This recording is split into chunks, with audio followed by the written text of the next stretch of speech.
I love it.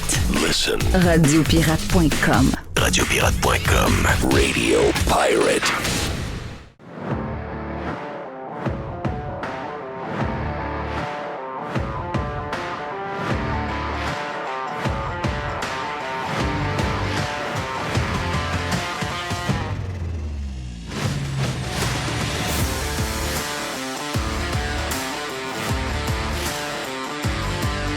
OK, Jerry, bon mercredi. Bienvenue sur Radio Pirate Live. Aujourd'hui, Joe Hamel un peu plus tard. Le vestiaire également. Et la boîte à Jerry dans les prochains... On a quasiment rempli hier avec la pub. On a quasiment rempli en 2 heures franc. Il manquait, je pense, 25 secondes pour faire 2 heures. On est bien timé. On est très bien timé. Oui. Parce qu'il faut être en bas de 2 heures. On n'a pas le choix. Notre système, pour différentes raisons, nous pénalise si on fait 2 heures et plus. Puis quand on s'excite, bien, on s'excite toujours que ça dure 1h59 et quelques secondes. Donc, on a probablement, je sais pas, on a un genre de truc qu'on ne se rend pas compte pour le timing. Mais en tout cas, une chose est sûre, c'est que vous gagnez. Des fois, on fait 1h30, des fois, on fait 1h40, des fois, on fait 2 heures. Une chose est sûre, on fait quasiment toujours 3 heures sur Radio Pirate Prime si ça vous tente de vous joindre à nous autres sur radiopirate.com et de devenir membre.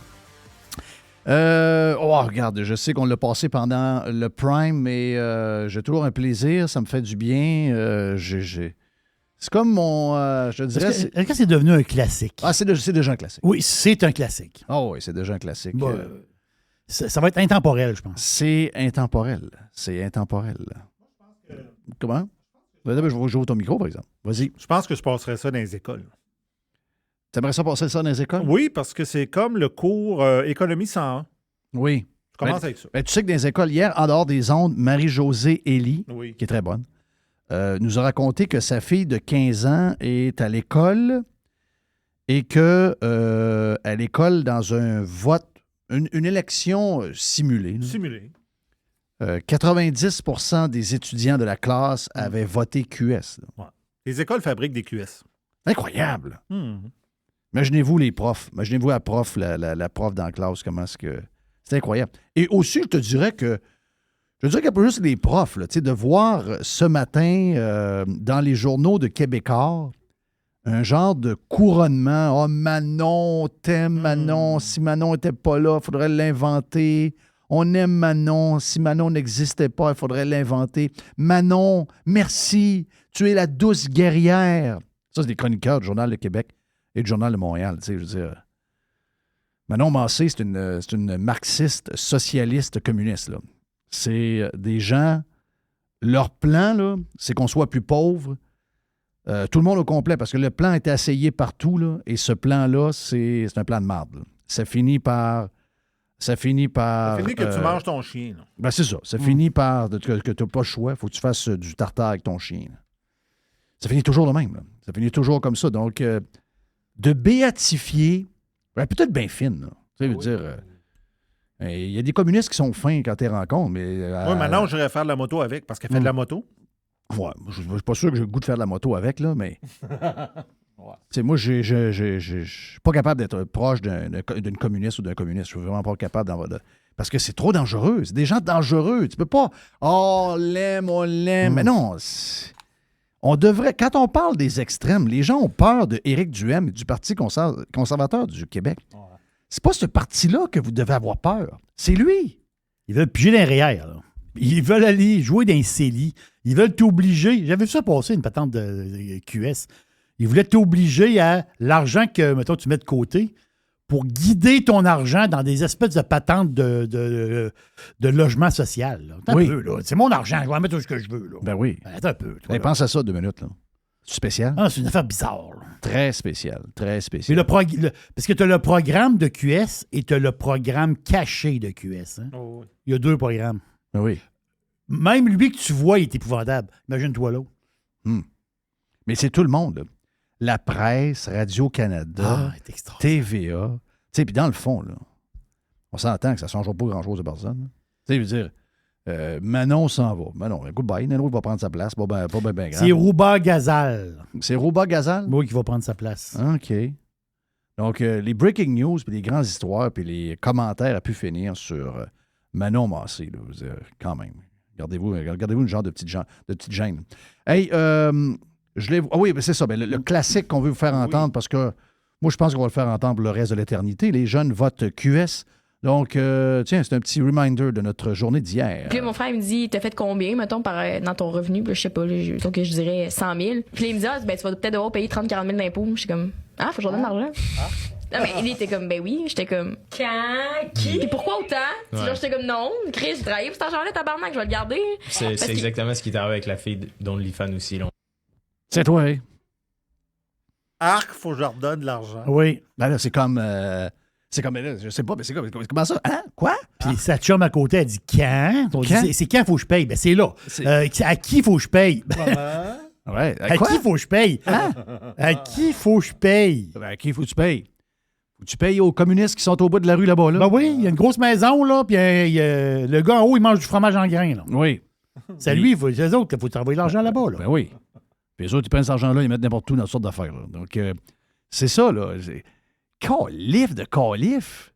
C'est incroyable. Ça n'a pas l'air d'une nounoune en plus. Non. Tu sais, comment ça, donc? Elle l'a jamais su de sa vie, puis là, elle a 22, 23 ans, puis là, elle sait là. Elle vient de le savoir parce qu'elle s'est fait déposer 100 000 $. C'est ça. Puis, parce qu'elle est influenceuse, puis que l'impôt n'a pas été pris à la source, elle a probablement tout dépensé, comme l'autre, là. C'est les deux sœurs avec les gros seins, là. Comme les deux sœurs. Ça va bien, l'argent rentre plein, puis là, ils voient on va avoir des belles maisons. S'acheter des maisons. Ah oui, acheter des belles maisons. Là, l'impôt arrive, 300 000, bang. Là, il faut vendre des maisons. Ben oui. Mais là, il y a une hypothèque légale sur sa maison. Oui. Bon, mais là, ça va pas bien, là. Puis là, le compte de banque est gelé. Et le compte de banque est gelé. Ah, non, c'est gars. Ben, il y a l'école, mais il y a les parents aussi, là. Je sais pas, cette fille-là qu'on vient d'entendre, elle a des parents. Personne n'y a jamais expliqué ça. Elle n'a pas 12 ans. Tu penses toujours pas que les parents sont... Il n'y a plus personne, comme on le disait hier, il n'y a plus personne qui check le chèque de paye. Il n'y a plus personne... Puis tu sais, on est tellement dans un État socialiste où on a... Écoute, le monde se fait annoncer des baisses d'impôts, puis il y en a la moitié qui dit que ça n'a pas de bon sens. Tu sais, je veux dire, c'est une place très spéciale, celle-là. C'est une des pires places au monde, là, quand tu regardes ce qui se passe, là. Les gens, ils sont comme aux fraises un peu. Il n'y a pas une étude qui est sortie là, sur l'état des gens. Là. J'ai vu là, que le monde, finalement, il ne file pas bien. Le monde ne file pas. Là. Le monde est... C'est-tu un Québécois quasiment sur 4 qui n'a pas l'air à filer bien? De ce que j'ai compris, je vais essayer de tomber là-dessus vite. Là. Oui, ça file pas. T'as peu, voir. 1 sur 4. T'as peu. Comment se portent les Québécois dans la presse? Tiens, je viens de le trouver. Moins actifs, plus déprimés et pourtant assez satisfaits de leur état général. Non, mais ça en dit long, là. Ça en dit long, là. Moins actifs, plus déprimés, mais satisfaits. C'est ça. Ça peut pas marcher, là. Le mouton, là, il est... On peut dire qu'il se contente de peu. Ben là, c'est toutes des affaires qui vont pas ensemble, là. Tu ne peux pas être moins actif, déprimé, puis dire « Ah, ça va bien ». Non, ça peut pas. Là. C'est ça. C'est quoi le nombre que j'ai vu? J'ai vu un chiffre qui était peurant. Moins actif, déprimé, puis viens me voir, je vais te raser. La détresse... Un mouton, c'est ça, là? Écoute ça. La détresse psychologique a aussi gagné du terrain, avec près de 39 % de la population qui se retrouve au plus haut niveau de l'échelle, contre 32 en 2014. Ça veut dire que t'as peu. Quand tu t'en vas à l'épicerie ou que tu croises un char à lumière, là, il y a 10 chars, il y en a 4 qui sont en dépression. Ils ont une genre de, détresse psychologique. Oui. Mais ils disent, mais en général, ça va bien. Ma détresse va bien. Ouais. Genre, ma détresse généralisée est quand même contrôlée un peu, donc ça va pas si mal. Mais c'est quoi qui fait qu'ils sont en détresse? Ils sont stressés, ils sont moins actifs, puis ils se disent « Oh, papi, les pilules! » SQDC. Ouais, pas rien qu'SQDC. Les pilules des docteurs aussi. Les pilules des docteurs font un job incroyable. Hey, je vous dis ça de même. Je sais que c'est un peu redondant comme nouvelle, mais on le voit de partout par le web, dans le monde. Et là, ça vient de nous frapper ici. Je ne connais pas le gars, là. J'ai appris que ce gars-là a déjà été candidat pour être chef du PQ. C'est juste que j'ai trouvé la nouvelle vraiment capotée. Là. C'est un gars de 40 quelques années. C'est pas un historien, ça, ce gars-là? Il était... Ouais, c'est ça. Il s'appelle Frédéric Bastien. OK? 53 ans, décédé en train de faire du vélo stationnaire. Je me garde une gêne, OK? Je ne sais pas de quoi il est mort. Ça veut dire, y a-tu une malformation cardiaque? Faisais-tu de la pression, mais il ne savait pas? Je ne connais pas son état, OK? C'est juste que c'était un autre qui meurt subitement. Lui, il avait 3 enfants, 11, 13 et 15. 53 ans, des enfants de 11 ans, 13 ans, 15 ans, ça doit être assez tough, ça. En tout cas, regarde, il n'est plus là, il doit pas se tough bien, mais dans le sens que moi, je pense qu'à un moment donné, il va falloir se parler comme du monde, là. Hier, j'ai vu des chiffres, puis ça arrivait de la France, c'était des chiffres sur la mortalité québécoise. Les nouveaux chiffres qui sont sortis, entre autres, chez les 0 à 49 ans. Et encore une fois, je ne sais pas c'est quoi la raison, là. Mais j'aimerais ça qu'on me l'explique pareil, parce que c'est anormal. Les chiffres viennent de tomber, 59 % de plus dans la semaine du 1er avril 2003 par rapport à l'autre année et 71 % de plus dans la semaine du 8 avril. Écoute, j'ai pris des chiffres de Florian Philippot. Florian Philippot qui nous met des chiffres du gouvernement du Québec sur la surmortalité hebdomadaire selon les groupes d'âge du Québec entre 2020 et 2023. On sait qu'il n'y a pas eu ben de COVID là-dedans. Là. Ce n'est pas les groupes qui étaient touchés, en fait. C'était des groupes qui étaient zéro touchés. Et là, les gars, je n'ai pas analysé en détail, je n'ai pas fouillé, mais j'ai vu que ce gars-là a fait réagir beaucoup de monde hier. Et là, tu as la mort de cette personne-là qui arrive. Je dis ça comme ça, là. OK? Puis, je sais qu'il faut toujours mettre des gants blancs, là, quand... Mais il va falloir à un moment donné qu'on fasse le tour de ça, là, parce qu'il y en a beaucoup à travers le monde. Là, des gens qui décèdent dans des groupes d'âge beaucoup plus jeunes que... tu sais, d'entendre que des gens meurent à 50 ans subitement... On a entendu dire « Ah, il est mort à 50 ans, il y avait un cancer. Il est mort à 50 quelques années, il y avait telle affaire. Il est mort à 42 ans. Telle affaire. Là, c'est une mort subite comme ça. Ça c'est un peu comme inexpliqué. Là, une mort subite. Moi, c'est pas quelque chose que j'entendais régulièrement, mort subite. OK? Là, j'entends ça à tous les 2 jours. Du monde un peu plus loin, tel artiste aux États-Unis, tel sportif, telle personne en Australie, tel présentateur de nouvelles, s'est écrasé devant TV, 39 ans, s'est pas relevé, il est mort. C'est vraiment spécial ce qui se passe là. Parce que ça, c'est des gens qui sont, on va dire entre parenthèses, connus. T'sais.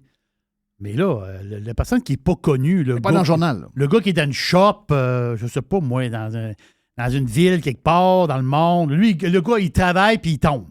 Mort subite. Mais lui, Est-ce on qu'ils parle vont en pas, faire une? Est-ce qu'ils vont faire une étude? On a quand même pris de quoi qui a été fait vite, puis qu'on a peut-être des séquelles et des effets secondaires de ça qui commencent à se faire sentir. Surtout pour les personnes plus jeunes. Les vieux, on dirait que ça ne leur touche pas bien. Leur système immunitaire est peut-être tellement plus faible que la job que les vaccins ARN, c'est ça? C'est comme ça qu'il faut les dire? Oui, vaccins ARN. Bon, mais ces vaccins-là, peut-être que ça affecte un peu moins les personnes âgées. Puis c'est pour ça qu'ils ont réussi à en avoir 5-6, puis il ne semble pas y avoir de surmortalité. Mais dans les groupes plus jeunes, que plusieurs suspectaient que c'était une erreur de donner ces vaccins-là à des gens plus jeunes qui n'étaient pas à risque de cette grippe-là, peut-être qu'on est en train de voir justement que les conséquences de ces vaccins-là. Je ne sais pas s'il était vacciné, je ne connais pas ce gars-là. Là. Je sais juste qu'il était candidat pour être chef du Parti québécois.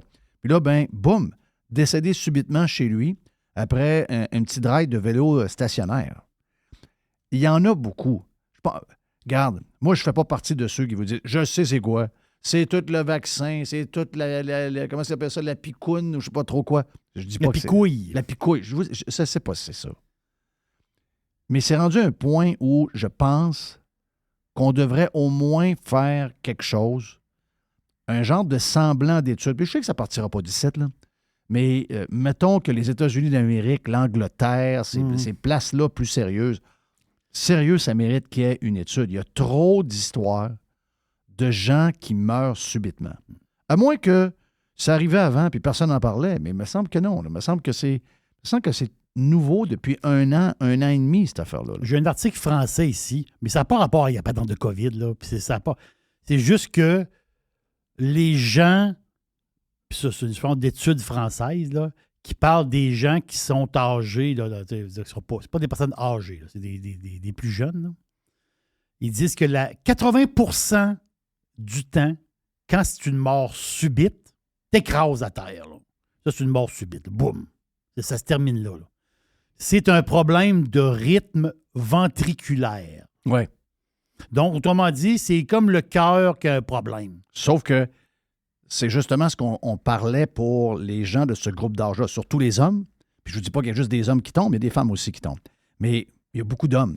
Et on le disait, on s'en est rendu compte, que les hommes, c'était problématique. Il y a même des endroits, ça a boule, qui ont dit, ben là, on va prendre un break pour les hommes parce qu'il semble y avoir un problème. Et comme par hasard, c'est les hommes qui tombent au combat. Hey, vite de même, toute affaire qu'on a jasé vite ce matin sur Radio Pirate Prime.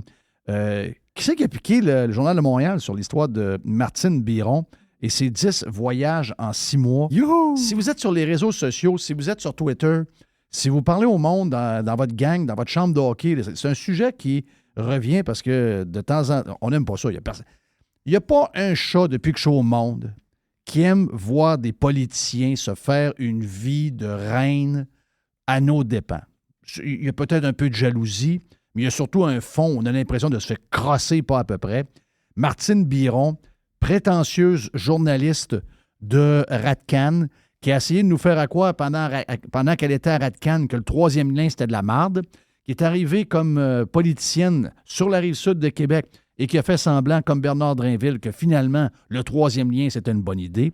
Ensuite de ça, quand le 3e lien a été annulé par le mangeur de fromage, elle nous a fait croire qu'elle avait de la peine. 2 semaines après, elle nous a dit « ben moi, je parle à plein de monde. Puis le monde sont corrects. Ils sont venus là, de ça. Là. Oui. Puis personne ne m'en parle. Puis personne ne t'en parle. Christophe, on regarde ton agenda. Personne ne t'en parle. C'est certainement pas du monde de New York qui vont te parler de 3e lien. C'est pas du monde de Singapour. C'est pas du monde de Jakarta. C'est pas du monde de ces places-là. La bonne femme fait un tour incroyable. Tu avais de partir en croisière. À un moment donné. Et c'est les montants d'argent. Il manque juste ça. Là. Il manque juste la croisière. Là. C'est les montants d'argent aussi. Là, les montants d'argent. Tu sais, je veux dire, c'est quoi la patente, là? Montant d'argent. On parle de sommes incroyables pour même un genre de voyage à New York, 2 jours, 13 000 $. What the fuck? Voyons donc, 13 000 $ pour 2 jours. Et pas au Holiday Inn. Non. Est-ce que les Nordiques reviennent à Québec? Arrête. Ben oui, les Nordiques reviennent à Québec. Ça va être les Coyotes de Québec. Oui. Un peu de... Ouais, Coyote, c'est correct. Ça faisait longtemps qu'on n'avait pas une rumeur. Ici, il y a du Coyote. Là. Il y a du Coyote. C'est vrai qu'il y a du Coyote. Là. Il y a du Coyote. On n'a pas vu de les appeler les loups. C'est parce que là, il y a comme là, ils vont-tu rester à Tempe? Faites-vous-en pas que la Ligue nationale de hockey veut rester dans le coin de Scottsdale, Phoenix, Tempe. L'erreur d'aller un peu en banlieue, comme d'aller s'installer à, je sais pas moi, à genre Joliette, à l'entour d'une loupe qui fait beaucoup de distance, puis de s'installer dans le même coin que le stade de football, sauf que la NFL, c'est 8 matchs dans l'année. Donc, d'amener du monde de Tempe, même Scottsdale, qui est même un peu moins loin, par contre, par rapport à Tempe, puis d'aller voir le match de football, 8 fois par année, c'est tel que tel. Mais si vous avez 42 games de hockey et que vous devez vous taper 3/4 d'heure sur l'autoroute pour aller voir les Coyotes de Phoenix, ça se peut que ça vous décourage un peu. Donc, l'emplacement de l'aréna, on sait, il y en a qui ont fait des erreurs. Les Panthers de Floride ont fait des erreurs par rapport au Miami Arena. Et quand ils sont en allés sur le bord des Everglades à Sunrise, ils le savent maintenant, mais ils sont pognés avec un building de 22 000 places qui est encore bien neuf. Donc, c'est pas demain la veille qu'ils vont partir. Donc là, il y a eu un vote à Tempe. Les gens du coin ont dit « Ouais, il y a comme un genre de projet de 2,3 milliards là, avec toutes sortes d'affaires alentour de ça, incluant un aréna. On trouve que c'est pas mal d'argent. Donc, calmez-vous une heure, on veut pas. » Ils ont voté contre, mais rêvez pas en couleur. OK? Puis ça n'enlève rien au marché. On a parlé avec Régent hier. Le marché de Québec, c'est un marché de hockey. Mais, je veux dire, c'est un marché assez pauvre si tu le compares au marché de Tempe, de Phoenix, Scottsdale. C'est un des marchés les plus riches aux États-Unis. Pour l'avoir visité facilement 5-6 fois, c'est un des marchés les plus riches. Donc, avant que la Ligue nationale abdique sur Phoenix, je Je pense qu'ils vont essayer pas mal de patentes avant d'abdiquer. Et d'après moi, ça, c'est une étape. C'est décevant pour eux autres, c'est décevant pour l'équipe, c'est décevant pour la Ligue. Mais d'après moi, ils ont des options, puis ils vont regarder ça. Jusqu'à maintenant, ils sont dans une aréna de 5000 places où le monde a beaucoup de plaisir. On a comme l'impression que ça leur a donné un second souffle aux Coyotes.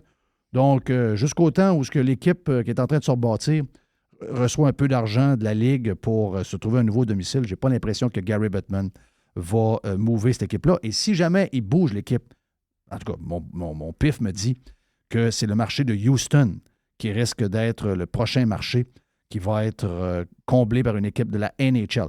Hey, rapidement, avant d'aller à pause et d'aller rejoindre Joe Hamel, juste vous dire que j'ai regardé hier le film. C'est où le film d'ailleurs? Hein? Je ne sais pas où je l'ai regardé. C'est pas moi qui ai choisi, c'est ma fille qui a choisi ça. Est-ce que c'est sur Amazon? Je pense que c'est sur Amazon. Ça se peut-tu? Non. Exclusif au théâtre. De théâtre. OK. Donc, Theater, April the 5th. OK.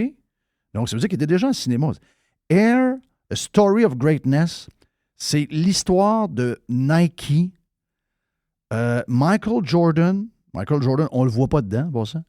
On voit un jeune athlète de dos qui est là dans les réunions, mais on ne le voit pas bien. C'est Amazon Prime. C'est sur Amazon Prime? Oui. OK. Donc, Amazon Prime, si vous l'avez, si vous êtes abonné pour avoir vos patentes Amazon pas cher, vous devez regarder. Je sais que tu regardes une grosse série qui a coûté très, très cher sur Amazon qui s'appelle? Ça s'appelle... Comment? Citadel. Le nom, je suis pas de retenir le nom, mais c'est 7,5 sur 10. Là. Et c'est la série streamée probablement qui a coûté le plus cher de l'histoire. C'est la deuxième de l'histoire. Ben moi, je peux te dire une affaire. À part les acteurs, c'est pas un film qui a coûté cher parce que, oui, il y a des détails. Oui, c'est les années. C'est mon année de secondaire 5. 84, toutes les grosses tunes. C'est incroyable le nombre de hits dans ces années-là au niveau musique qu'il y avait. Tous ces hits-là jouent. In a Big Country. Ensuite, I Want My MTV de Dire Straits, le Money for Nothing, Time After Time, les Clash. Regarde, toutes les grosses tunes sont dedans. Mais une fois le payroll payé, Matt Damon, Ben Affleck, Jason Bateman, le gars qui était dans Ozark et dans d'autres séries qu'on aime bien. Ensuite, Chris Messina, Chris Tucker, Viola Davis. L'histoire de comment Nike, une petite compagnie à ce moment-là, il brasse à peu près 900 millions de choutlac à travers le monde. Il n'était pas très... En fait, il n'y avait pas un joueur de basket qui voulait porter les souliers de Nike pour jouer au basket. C'était exclusivement ou presque seulement Converse, quasiment à 50-60%. Le reste, c'était Adidas et il n'y avait rien. Nike avait 0. Fuck all. Il n'y avait rien. Et il y a une tête, il y a un entêté, il y a un gars craqué qui s'appelle Matt Damon. Dans le film, c'est Sonny quelque chose. Hein. Lui, il dit non, lui, il a vu quelque chose, parce que personne ne croyait en Michael Jordan. Personne ne croyait en Michael.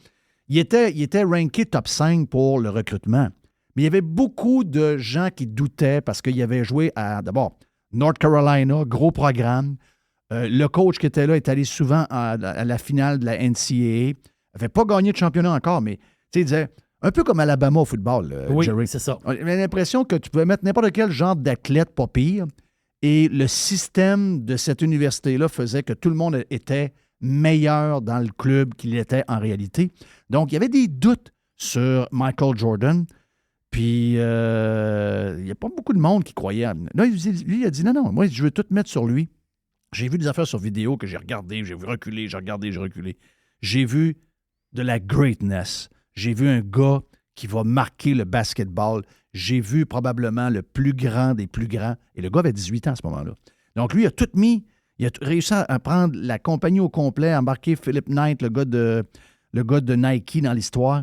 C'est vraiment bon. C'est vraiment, vraiment bon. Si vous avez en plus écouté le genre on a eu un documentaire l'année passée sur Michael Jordan. Ça, c'était bon. C'est complémentaire à ça. Si vous êtes né dans les années 80, vous avez tripé tous les détails, les gâteaux, les bonbons, les histoires d'Atari, les patentes, les téléphones cellulaires qui arrivent. Tous les détails qu'il y a là-dedans, c'est écœurant. Puis, après, c'est sûr on fouille sur Google, on essaie de trouver plus d'infos parce que Michael Jordan, avec cette entente-là, puis vous allez voir comment c'est arrivé. Je ne donne pas de punch, là, tout le monde sait que Air Jordan, ça a fini par arriver, donc Nike a gagné, mais ça a été à l'arraché là, de comment ça s'est fait. Mais encore aujourd'hui, cette entente-là donne à Michael Jordan, cette année, 400 millions de dollars US. Là. Et l'année prochaine, ça va être encore incroyable. 400 millions. Là, parce que c'est un sharing de revenus à travers le monde. Et c'est incroyable. C'est pas croyable, parce que cette entente-là, c'est écœurant. Sérieux, là. Michael Jordan n'avait pas été repêché premier. Hein. Non. Troisième. Il est troisième. Il était ranké troisième. Ouais. Il était ranké troisième dans... il y en a qui le mettaient cinquième. La majorité le mettait troisième et il a été ranké troisième. Il a été repêché troisième. Si vous vous demandez c'est qui les deux premiers, le premier, c'était quelqu'un qui a eu une grosse carrière. Là, Hakim Olajuwon. Et Olajuwon, exactement ça. Puis le deuxième, ben moi, écoute, j'avoue mon ignorance, là, c'est Sam Bowie. Sam Bowie, c'est le frère à David. Oui, mais ça n'a pas été un gros joueur. Non, ça n'a pas été un gros joueur. Mais juste chez Olajuwon, c'est un gros joueur. Quand Converse sont assis et ils ont dit on veut avoir Michael, puis ils ont montré un genre de film. Rappelez-vous que Converse, qui a été racheté par Nike en passant, Converse dominait complètement. Hey, eux autres, il y avait les trois top joueurs. Là. Il y avait Larry Bird, Magic Johnson, puis le troisième là, qu'on connaît, mais que j'oublie. Là. Il y avait les top 3 joueurs de NBA. Là. Converse. Avec l'étoile sur l'espadrille. Là. Oui. Qui se battait contre... la petite compagnie se battait contre ce géant-là. Oui. Puis je te dirais que quelques années plus tard, la petite compagnie a acheté le géant. Il n'y a rien d'assuré dans la vie. Hein? C'est capoté. C'est vraiment capoté. Donc... sérieux, c'est à voir, c'est sur Amazon Prime. Joe Hamel est stand-by, le vestiaire est stand-by et également la boîte à Jerry est stand-by. Vous êtes dans Radio Pirate Live en ce mercredi. Mon nom est Jeff Fillion, on revient. Radio Pirate. Ah! Loud noises! Radio Pirate. The Revolution. Radiopirate.com.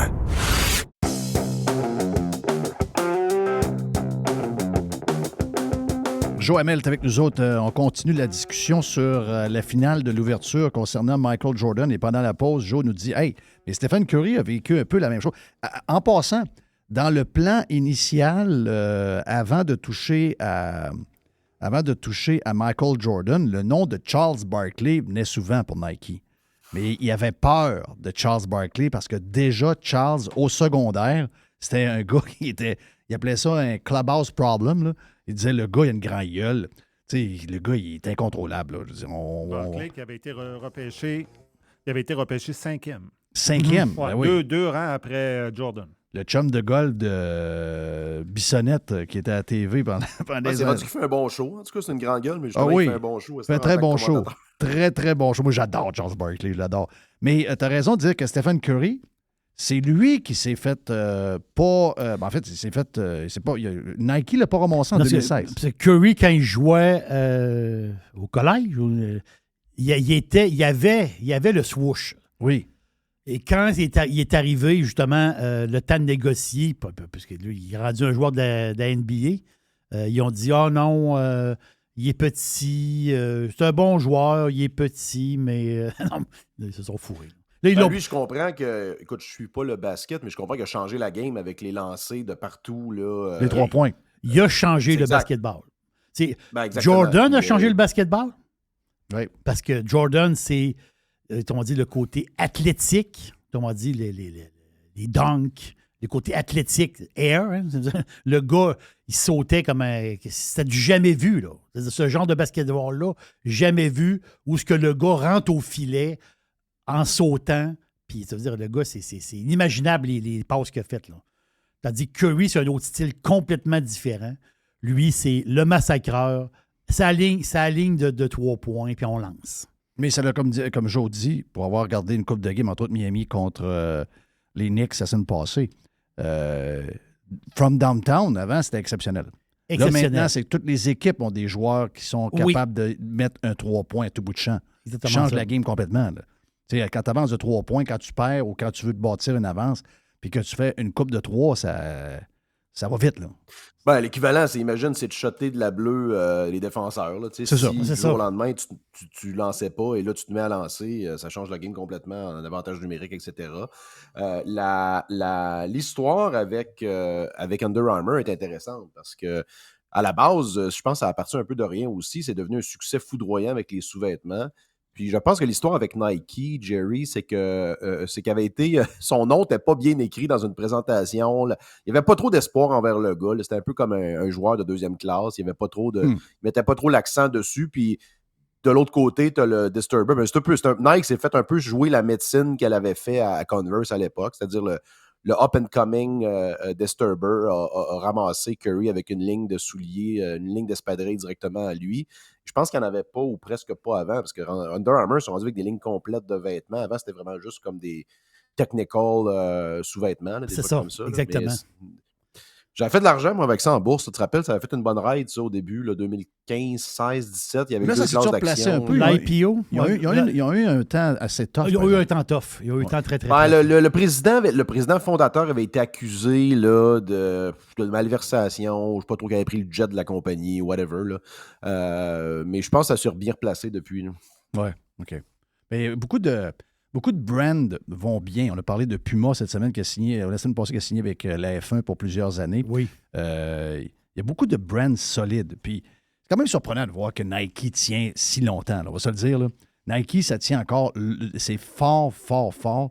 Puis pour beaucoup de gens, tu sais, mes filles, moi, sont très Nike. Tu sais, à un moment donné, tu te dis, ça va sauter une génération, ça va ça va comme se démoder.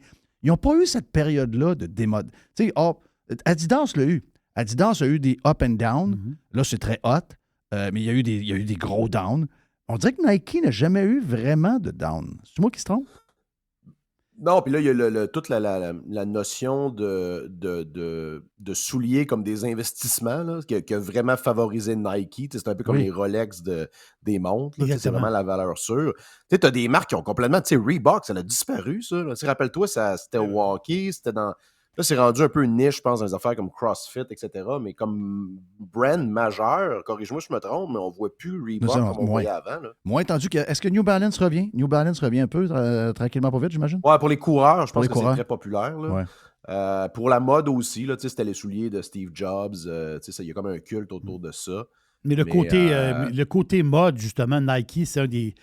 Ils ont été un leader là-dedans. Donc, le côté vêtements sportifs de tous les jours, en fin de compte. Puis, on le voit aujourd'hui. Tu veux dire, se mettre des leggings pour aller travailler, c'est normal. Oui. La manière de s'habiller a changé. Ils ont profité aussi de la baisse d'amour du denain, le jeans, en fin de compte. Le jeans, là, il y a eu vraiment un crash dans le jeans pour vrai. Là. C'est pas revenu, hein? Non, c'est pas revenu. C'est pas revenu comme c'était. Non. C'est pas revenu comme c'était. On a hâte que ça revienne, là, que les filles changent tes jeans, les mom's jeans. Là. Ce serait le temps que ce mode-là passe. Là. Oui, mais ça... Tu parles de patente qui monte en haut de ouais, patente, avec pas de ceinture, puis genre quasiment patte d'éléphant. Là. Et comment ça se fait qu'ils trouvent ça beau? Je sais pas, mais ça part toute de la trend, là, de, tu sais, comme un peu hipster, avec des chandails genre Costco, puis des affaires. T'sais, autant on est passé des grosses marques, puis de flasher, on est passé après à avoir l'air, tu sais, avec des chandails Budweiser. Ça, j'ai jamais compris ce mode-là, là, en passant, là, d'avoir des trucs basiques, puis de flasher ça, là. C'est comme l'inverse du luxe, là. Donc, c'est quand même assez bizarre. Là. J'ai l'impression que, alors que les jeunes sont plus riches que jamais, là, ils vont dans le sud 3-4 fois par année. Souvent avec l'argent des parents. Ils s'habillent comme la chaîne à Jacques. Ouais. Hey, avant tes sujets, chiffres d'inflation, qu'on tombe là-dedans, notre classique qu'on aime faire entendre, je veux quand même que tu me jases de comment toi tu vois ça. Et c'est pas contre elle parce que c'est probablement juste qu'elle, elle s'en est rendue compte parce qu'elle est payée sans impôt à la source. Mais la majorité même qui travaillent, qui ont des job-in, puis qui ne voient pas que l'impôt vient leur en chercher par en arrière, puis dans le fond, d'eux autres, ils sont à l'école depuis l'âge de 5 ans, puis ils se font bombarder de liner par le prof QS, puis tout l'environnement qui est alentour. Puis là, tu fais un genre d'élection à l'école en secondaire 5, un peu imaginaire. Puis tu te rends compte que 90% des étudiants votent QS, mais la raison pourquoi ils votent QS, c'est qu'ils n'ont aucune idée de comment ça se passe. Puis là, à un moment donné, il arrive Le fameux réveil. Puis là, mon frère, il me dit, t'as fait combien, mettons, dans ton revenu? Puis là, je sais pas, donc je dirais 100 000. Puis là, il me dit, ben, tu vas peut-être devoir payer 30-40 000 d'impôts. Je suis comme, faut que je redonne l'argent. Non, mais il était comme, ben oui. J'étais comme, quand? Qui? Puis pourquoi autant? Puis là, j'étais comme, non, Chris, j'ai travaillé pour cet argent-là, tabarnak, je vais le garder. C'est exactement ce qui est arrivé avec la fille d'OnlyFans aussi. Là. Je veux t'entendre là-dessus. Ouais, hier, j'écoutais, j'étais dans l'auto, puis j'écoutais ta conversation là-dessus avec Jerry. Puis, moi, je la vois passer, cette fille-là. D'ailleurs, j'étais au restaurant l'autre fois, elle était juste à côté de moi. Ils ont quand même monté quelque chose d'intéressant. Là. C'est des jeunes, ils ont un petit podcast. Ben, un podcast, je pense que c'est aussi vidéo. Puis, ils ont quand même plusieurs dizaines de milliers de followers. Là, puis, ils sont pas vieilles. Je pense qu'ils ont genre 20 ans-ish. Oui. Mais là, tu vois qu'ils comprennent, justement, je pense que tu l'as dit, là, ils ont réalisé un peu comme tu disais, comme ta fille l'avait fait. Et je pense que c'est important de souligner ça.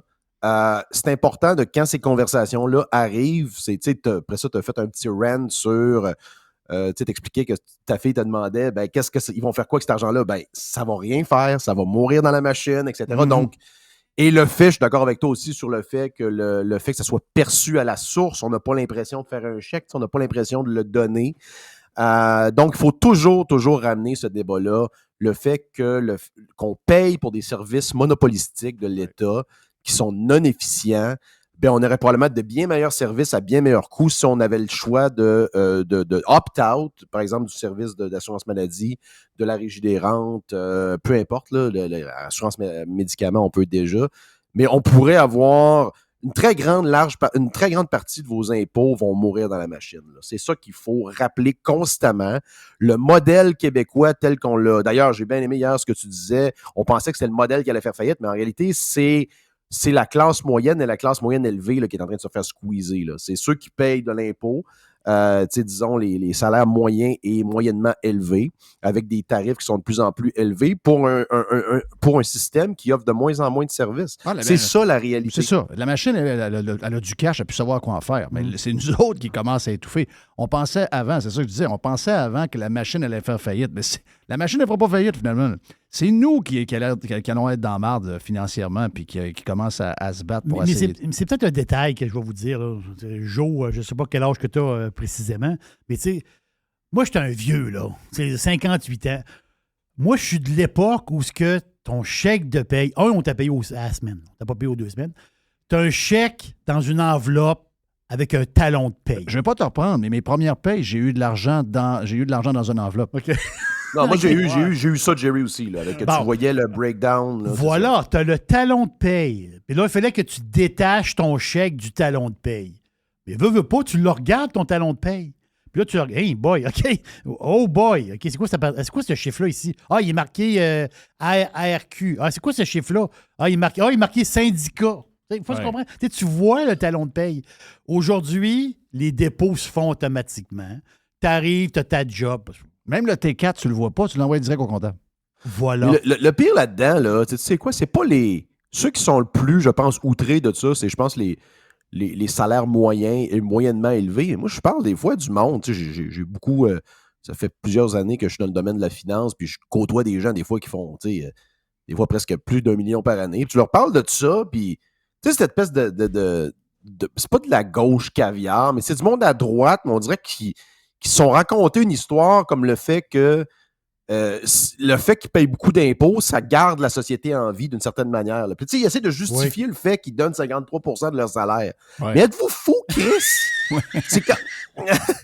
je voulais reprendre dans l'expression d'hier, c'était trop bon, Jerry. Oui. Mais c'est nominalement, je veux dire, là, c'est toi qui le dis. Ton outrage devrait être proportionnel au montant que tu donnes, là. Pas parce que tu ramènes 500 000 à la maison que tu n'as donné l'équivalent que « Ah, je vis bien, finalement, c'est correct. » Non, c'est un scandale. Imagines-tu, écoute, l'impôt sur le revenu qui a été instauré quelque part autour de la Première Guerre mondiale, t'imagines-tu si ça avait été instauré de 0 à 53% du jour au lendemain? Ça aurait été... Les États-Unis d'Amérique ont été fondés, une révolution qui s'est faite à partir d'une taxe de genre 2% sur le fucking thé. Là. C'est vrai, pareil. C'est ça. Tu penses-tu qu'un impôt sur le revenu à la source de 50% dès que tu gagnes un salaire moindrement élevé n'aurait pas causé de révolution là, à travers la société? C'est incroyable d'y penser. Là. Quand tu penses... Puis là, c'est mais ils sont juste mal, eux autres. Ils sont mal à l'aise de faire de l'argent de main. Je ne sais pas pourquoi. Exactement. Ça, c'est le problème. Puis c'est pas quelque chose... Dans la société anglo-saxonne, c'est beaucoup plus accepté. Honnêtement, là, va à Toronto, ce mood-là, tu sais, ici, en passant, il y a 50% de ce monde-là qui souvent ont des liens plus ou moins établis avec l'État. Là, tu sais, les investissements Québec, les différents fonds qui ont tous des liens avec la Caisse, etc. Donc, tu sais, traditionnellement, ces gens-là se cachent d'une certaine manière. Là. Ouais. Mais dans le monde anglo-saxon, je veux dire, il y a du gros cash, puis les gens n'ont pas peur de le montrer. Là. Hey, on saute à tes sujets. Hier, je disais à Stéphane Bruyère dans le Prime, je disais, parce que lui il disait, ouais, j'ai des tableaux que je vois qui commencent à, comme s'il y avait des prévisions quelque part qu'on pouvait s'y fier. Mais il dit, ouais, on dirait qu'il y a des gens, puis il y a du monde du milieu qui voit une baisse des taux. J'ai dit, moi, je vois pas ça ben. J'ai dit, moi, je vois plutôt qu'on va essayer de rattraper la pause qu'on a fait versus les États-Unis d'Amérique qui, eux, n'ont pas arrêté de monter de 0,25 pendant que nous autres, on prenait un break. Puis là, je dis, et la raison pour ça était bien simple dans mon thinking, c'est il n'y a rien qui baisse. Les salaires augmentent, les députés se donnent 30 000 de plus, les ministres se donnent 70 000 de plus. Le gars qui est le bras droit au mangeur de fromage va gagner 301 000 par année, 70 000 de plus que l'année passée. Les employés de l'État vont se servir de ce que la CAQ s'est donné pour se gonfler des grosses augmentations de salaire. Donc, je vois les chauffeurs d'autobus ici qui sont en négociation. Tout le monde va vouloir avoir du 4, 5, 6. Donc, si tout le monde a des augmentations de 4, 5, 6 au niveau salaire dans la fonction publique où il y a beaucoup de monde, avec le prix de l'essence qui ne baisse pas, avec un baril à 72$, avec la bouffe qui ne baisse pas, c'est sûr que l'inflation ne peut pas baisser dans les chiffres qu'ils nous présentent à chaque mois. Donc, à partir de là, le seul moyen d'arrêter le party, si les gens continuent à se donner des grosses augmentations de salaire, ça va être de jacker les taux d'imposition, pas d'imposition, mais les taux d'intérêt encore. Écoute, je pense que Bruyère, je ne sais pas d'où il prenait l'information, mais d'ailleurs, ce narratif-là, que les taux baisseraient, là, on parle de la Fed, là, les taux baisseraient en 2023, c'est de moins en moins probable. D'ailleurs, ça commence de moins en moins à être pricé. On parle même, là, tu vois, pour le Canada, il y a quelques économistes qui se sont avancés là, à partir des chiffres d'hier. Tu as vu que, dans le fond, on prévoyait 4,1 % d'inflation, c'est 4,4. On va dire, ouais, c'est pas une grosse différence. C'est énorme. Quand même, mais la réalité, Jeff, si on en avait parlé, là, il y a d'ailleurs, j'ai sorti un podcast hier de septembre 2021 de Jeff Liberté. J'invite les gens à aller réécouter ça. On a une discussion sur l'inflation. Alors, ça commençait à peine. On est encore à 240 points de base au-dessus du 2 % visé par la Banque du Canada. Là, c'est plus que le double que la cible du 2 %. Et la Banque du Canada s'était donné comme l'été 2023 comme cible, tranquillement pas vite, d'arriver à cette cible-là. Moi, je suis d'accord avec toi. Le fait que la Banque du Canada a cessé de monter les taux, c'est une erreur de politique. Il aurait dû monter de 25 points de base jusqu'à temps que, justement, ça revienne, ça commence à baisser sérieusement. Il y a, tu vois, l'estimation de quoi... En septembre 2021, dans le podcast, ce qui est intéressant, c'est qu'on disait que je pense qu'on va avoir plusieurs années au-dessus de la cible de 2 %, mais ce qu'on va probablement vivre, ce qui s'en vient, c'est ça ce qui va faire probablement mal, c'est la stagflation, c'est-à-dire c'est une croissance pratiquement nulle de l'économie avec une inflation au-dessus de la cible. Donc ça, c'est vraiment le cauchemar là, pour une économie comme le Canada. Donc, la croissance économique prévue pour 2023 là, pour la Banque du Canada, c'est 2,3 %. Fait que c'est déjà pas très élevé. Là. Fait que ça ne prend pas un gros ralentissement dans les 2 derniers trimestres. Disons, là, on est dans le Q2, là, mais dans Q3 et Q4, là, c'est là que ça pourrait se compliquer. Là. Je ne pense pas que ça va être une grosse récession, mais on aura définitivement un ralentissement puis quelque chose peut-être comme une stagflation. Là. Est-ce que les gouvernements sont très à l'aise avec l'inflation? Ils ne le diront jamais publiquement, mais ils sont très à l'aise. Ça diminue leur déficit, ça les fait paraître un peu mieux. On a comme l'impression qu'ils veulent participer à justement ce que tu appelles, toi, le 4 %, c'est l'ancien 2, là, finalement. Donc, c'est comme la nouvelle normalité. Ce serait peut-être d'avoir 4 % d'augmentation des prix sur une base annuelle. Puis, sérieux, quand on les regarde aller sur les salaires qu'ils se donnent, puis on sait très bien qu'en envoyant le message comme de quoi que le bar est ouvert, bien, les employés de l'État qui sont en négociation vont demander à peu près, en tout cas, ils vont demander quelque chose d'équivalent. Et le nombre de travailleurs reliés à toutes ces ententes-là est tellement élevé qu'on ne peut pas voir la fin de cette inflation-là de 4,5 % si on donne des augmentations de salaire de 4 % à peu près tout le monde par année pendant 5 ans. On ne peut pas retomber à 2 % avant un maudit bout. Là. C'est le but. Là. Moi, je pense que c'est comme le but de 2 % je pense que c'est de la frime, je pense que c'est de la bullshit. Je pense qu'en dedans d'eux autres, à porte close, le 4 %, c'est pas mal ce qu'ils veulent avoir pour le reste du temps. Là. Ben, c'est ça. Tu as dit, écoute, le gouvernement aime l'inflation. Pourquoi? Parce que les chiffres tous les prix montent, donc il y a plus de revenus de taxes, etc. Et généralement, la dette est érodée par l'inflation, étant donné que les prix sont gonflés, tu as plus les chiffres de PIB augmentent, etc. Donc, tu as un effet, tu as une illusion que la dette baisse en réalité. Mais ce n'est pas le cas. L'inflation, c'est important de le comprendre. Ce n'est pas les prix qui montent, c'est l'argent qui est dévalué. L'argent est dévalué dans vos poches, puis c'est une taxe qui est non votée. C'est une taxe extrêmement pernicieuse qui est non votée, qui affecte disproportionnellement les plus pauvres, là. Et ça, c'est venant d'un gouvernement là, qui supposément défend la veuve et l'orphelin, comme Justin Trudeau, backé par la coalition là, communiste du NPD. Les décisions économiques des dernières années, largement motivées par les mesures politiques non scientifiques de la COVID, ben, ça a causé un appauvrissement là, sans précédent là, dans les dernières années pour les plus pauvres, là. Les plus riches qui ont accès à des actifs pour se pallier contre l'inflation, ils s'en sortent mieux. Ceux qui il y avait de l'immobilier, qui avaient certains stocks, etc., et ils ont quand même réussi à s'en tirer. Le commun des mortels qui a vu la livre de beurre passer de 4 à 9,50, là, il n'y a pas de moyen, lui, de se pallier contre cette inflation-là. Son salaire n'a pas augmenté, les gens ne donnent pas plus d'argent pour les œuvres, etc. Au contraire, ils vont en donner moins. Donc, c'est important de comprendre ce phénomène-là. Puis aussi, le problème aussi pour l'endettement, le gouvernement, ce n'est pas une grosse dette qu'il y a, là. C'est une série d'emprunts avec différentes maturités, là. C'est comme si vous aviez plein de prêts qui viennent à échéance à différentes cédules dans les prochaines années. Et là, ce qui arrive, c'est que les bons qui arrivent à maturité, que le gouvernement rachète, ils doivent les rouler dans la nouvelle dette avec un taux qui est beaucoup plus élevé, là. C'est ça qui est pernicieux, là. C'est ça. C'est pas magique dans le temps puis que c'est à l'infini, là, ça, là. C'est que la dette qui est renouvelée à l'heure actuelle... Oui, là, ils gèrent à petite semaine, mais ça va y rattraper, là. Exactement. Puis c'est là que tu viens à payer beaucoup plus. Le service de la dette va augmenter, là. Donc, d'ailleurs, ils ont des lunettes roses par rapport à ça. J'avais une discussion là-dessus hier avec des chums, justement. C'est drôle parce que ce gouvernement-là, le gouvernement Trudeau, n'a même pas la prétention de porter attention à ça. On est même passé... Ils font des déficits, ils l'admettent. Ils n'ont pas de plan de retour à l'équilibre budgétaire. Puis ils ne sont même pas gênés d'amener des nouveaux frais. Est-ce que je peux... Regarde, on en profite. Je te fais entendre hier Freeland, OK? We're spending or projected to spend on interest on the debt this upcoming fiscal year. Just looking for the number. Let me just say, because I think it's important to put things in context, that in both... Minister, my time is very limited. I'm asking if you know the number. You have a lot of officials beside you. Will you tell Canadians how much we're going to spend on servicing the debt next year? Here's what I think, that it's really important to put numbers in context. Without context, numbers are meaningless.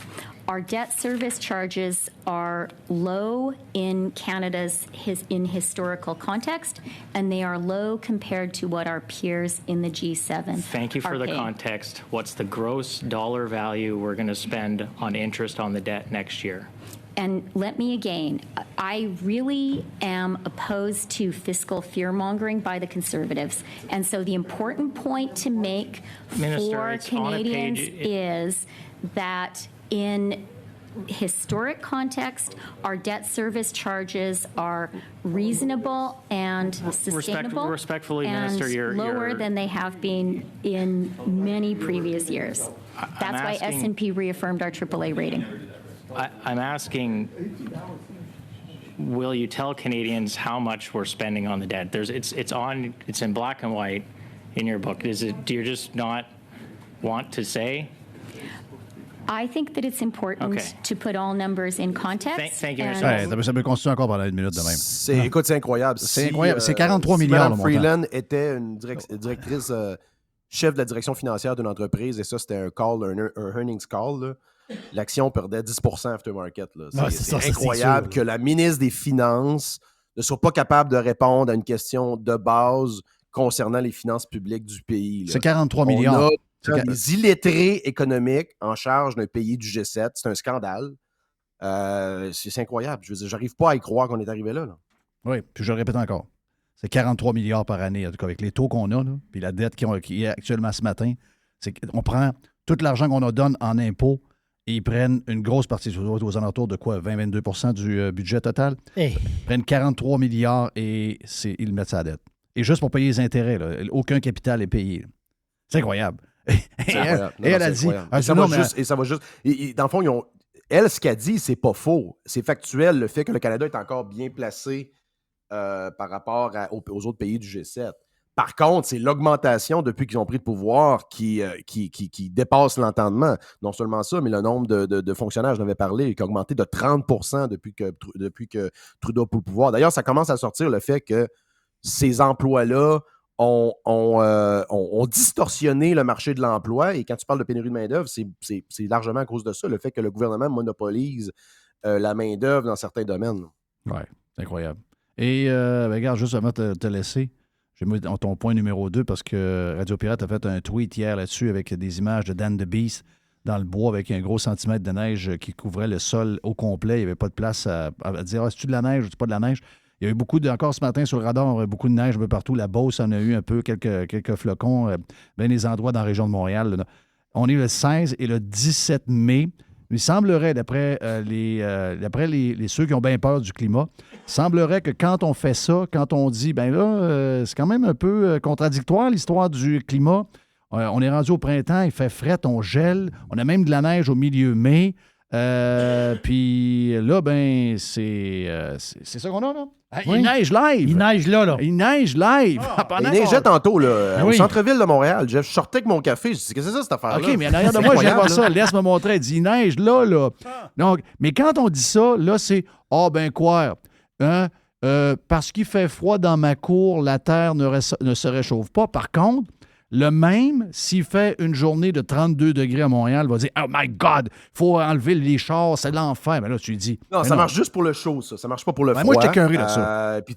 Non, moi, je suis plus capable. Puis, tu sais, on n'a pas une belle... Écoute, on a eu ici, on a eu 2 jours d'été. Là, il a fait comme 22, 23, c'est un printemps 24. de marde. C'est un printemps de marde. Depuis le temps, mais regarde, je te le dis, j'ai commencé, puis j'ai pas fait d'écoute. Moi, quand il fait froid, puis il pleut, là, je sors pas en vélo. Là, ça me fait chier. Puis, je fais ça pour avoir du fun. Fait que, cette année, je veux dire, c'est un très mauvais mois de mai. Normalement, là, à cette date-ci, écoute, je voyais des images. Il a déjà fait 25, 28 degrés. Là, donc, on est très loin de ce qu'on a déjà eu.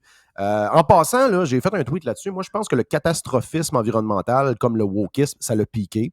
Tu as vu Macron qui a commencé à reculer sur certaines prétentions environnementales, justement parce que tu commences à avoir un backlash. Fait que ça, il ne faut pas oublier, il ne faut pas lâcher prise sur ce discours-là. Mais en même temps, je pense que ça a piqué, puis on commence à voir l'autre côté un petit peu de la butte. Hey, une minute, Jeff, peux-tu te parler de ce que j'ai vu ce matin? Puis je pense que ça a été tweeté, on en a parlé un petit peu dans le chat. Cette étude, parce que c'est important de le mentionner, il y a une étude allemande qui vient de sortir qui démontre que l'infection par les coronavirus du rhume, c'est-à-dire la grippe, le rhume traditionnel, peut déclencher une large immunité croisée contre les protéines du SRAS-CoV-2, connu sous le nom de COVID, la maladie du COVID. Donc, en gros, c'est ce que les complotistes, entre guillemets, et les professionnels de la santé qui n'avaient pas perdu la tête là, depuis 2 ans disent. C'est-à-dire qu'une infection à un autre coronavirus peut fournir une certaine immunité contre le COVID. D'ailleurs, c'est probablement pour ça que les enfants, c'est aussi banal pour eux. Parce que souvent, ils ont plusieurs fois le rhume dans l'année. Tu sais, les enfants, ça mouche toujours du nez. Et donc, c'est quand même incroyable qu'en réalité, là, on nous a enfermés 2 ans de temps pour nous éviter de pogner le rhume, qui au final nous protège la COVID. Oui, c'est ça.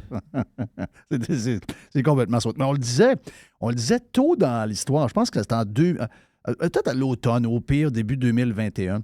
On disait, écoutez, on regarde un peu, il y a des peuples où il n'y a pas tellement de protection, ils n'ont rien, mais ils auraient été exposés à plusieurs types de virus, de coronavirus, de notre style, de notre source, mais que ça leur a ramené de quoi? Là, les gens disaient non, c'est juste parce qu'ils ont d'autres affaires, ils n'ont pas été exposés encore, mais ça va venir. Finalement, tout ce qu'on disait, sacrément, c'est arrivé, là. Les complotistes avaient encore raison, puis écoute, je t'écoutais en intro pour... c'est vrai qu'on voit, regarde, les décès subites, on ne peut pas tous attribuer ça là, facilement, mais on en voit de plus en plus. Je voyais là, en vélo un qui a pris sa retraite à cause de problèmes cardiaques. Je me rappelle dans le temps, on en voyait. Tu te rappelles-tu, il y avait des jeunes genre de 18 ans qui mouraient sur le banc de hockey. C'était souvent plus jeune parce que si tu as une malformation ou tu as un problème cardiaque, c'est pas à 40 ans que ça sort normalement. Tu as le temps, surtout si tu es un athlète, là, tu travailles beaucoup, donc tu as l'occasion d'avoir ce malheureux événement-là tôt dans ta carrière. Puis souvent, il y en a qui s'en sortent pas. Mais il y a définitivement une explosion de ces événements-là. Puis moi, j'ai vu des cyclistes amateurs de 40 ans qui étaient en pleine forme mourir dans leur sommeil.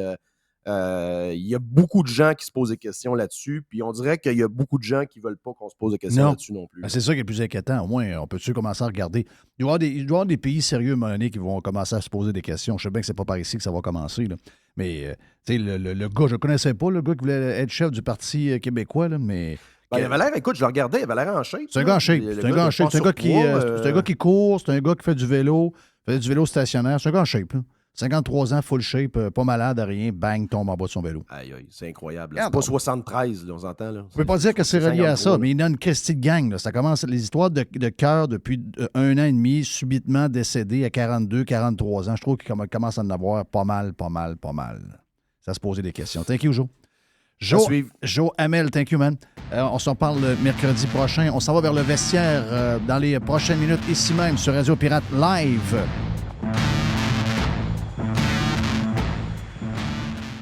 How do you do? RadioPirate.com. Radio Pirate. Radio Pirate. RadioPirate.com. Through the center zone for Montreal. The pass across. They score!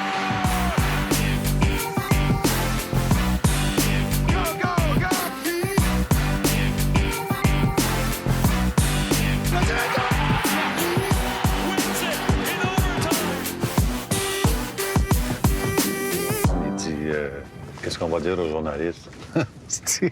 J'ai dit, dis-leur ce que tu voudras, Chris. Moi, je suis Chris Moncan. Le Dodu est comme... il est au travail, donc il y a une petite urgence. Il devrait se joindre à nous dans les prochaines minutes, c'est ça que tu me dis, Mr. Oui, il va se joindre à nous dans les prochaines minutes. OK, good. Mais Les est bien installé. Et là, Les a un problème... je trouve ça un peu... Timé est un peu ordinaire là-dessus, là. Timé a gagné contre Les avec les Panthers 2 fois. Oui. Et là, Timé est prêt à abandonner les Panthers pour sauter dans le bandwagon de la Caroline. Et il dit à Les, pour te refaire, prends Panthers, puis je vais prendre Caroline. Ça, c'est ordinaire. Ça, quand tu fais de l'argent avec un club, tu restes avec. Ben, je pense que oui. Là. Je pense qu'il est croche. Il veut... On dirait qu'il veut faire les poches, absolument. Là. On dirait que c'est comme... Il est plus 100 $. Là. Oui. Ouais. Pourrait me donner un break, là. Mais je ne vais pas t'influencer. Là. Non. Mais moi, je suis pas sûr. Puis ça n'a rien à voir avec la haine de Jerry sur... Jerry, il y a Caroline. J'ai détesté Caroline. Pour vrai? Mais la Caroline, d'abord, c'est un club avec beaucoup de blessés. C'est un bon club, ça frappe. Ça va être une très bonne série. C'est dur à dire qui va gagner entre les Panthers et la Caroline. Sauf qu'on ne peut pas se fier sur la série New Jersey-Caroline pour se faire une idée sur les Hurricanes. C'est ça mon point. Tu comprends-tu la patente? Ben oui. Parce que ni New York, ni New Jersey... Pour se pogner ensemble des playoffs, ça fait. Mais après, quand tu tombes avec les gars qui jouent playoff style, ça fait pas, là. Ça fait pas. Je sais pas si tu me suis, là, dans pas Ouais, je te suis, là, mais... Les Panthers... New Jersey serait fait par les Kraken. Oui, mais les Panthers, là, sont à un joueur du château de cartes qui tombe. Puis j'en ai peur comme... Un goaler, tu veux dire? J'ai peur de lui, là. Il était bon, mais pas tant que ça, là.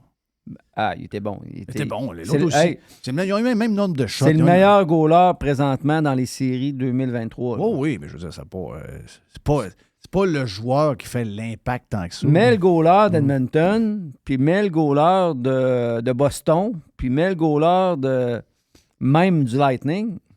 Les Panthers sont pas là. Ouais. Pas sûr de ça, parce que dans les 3 games contre Boston...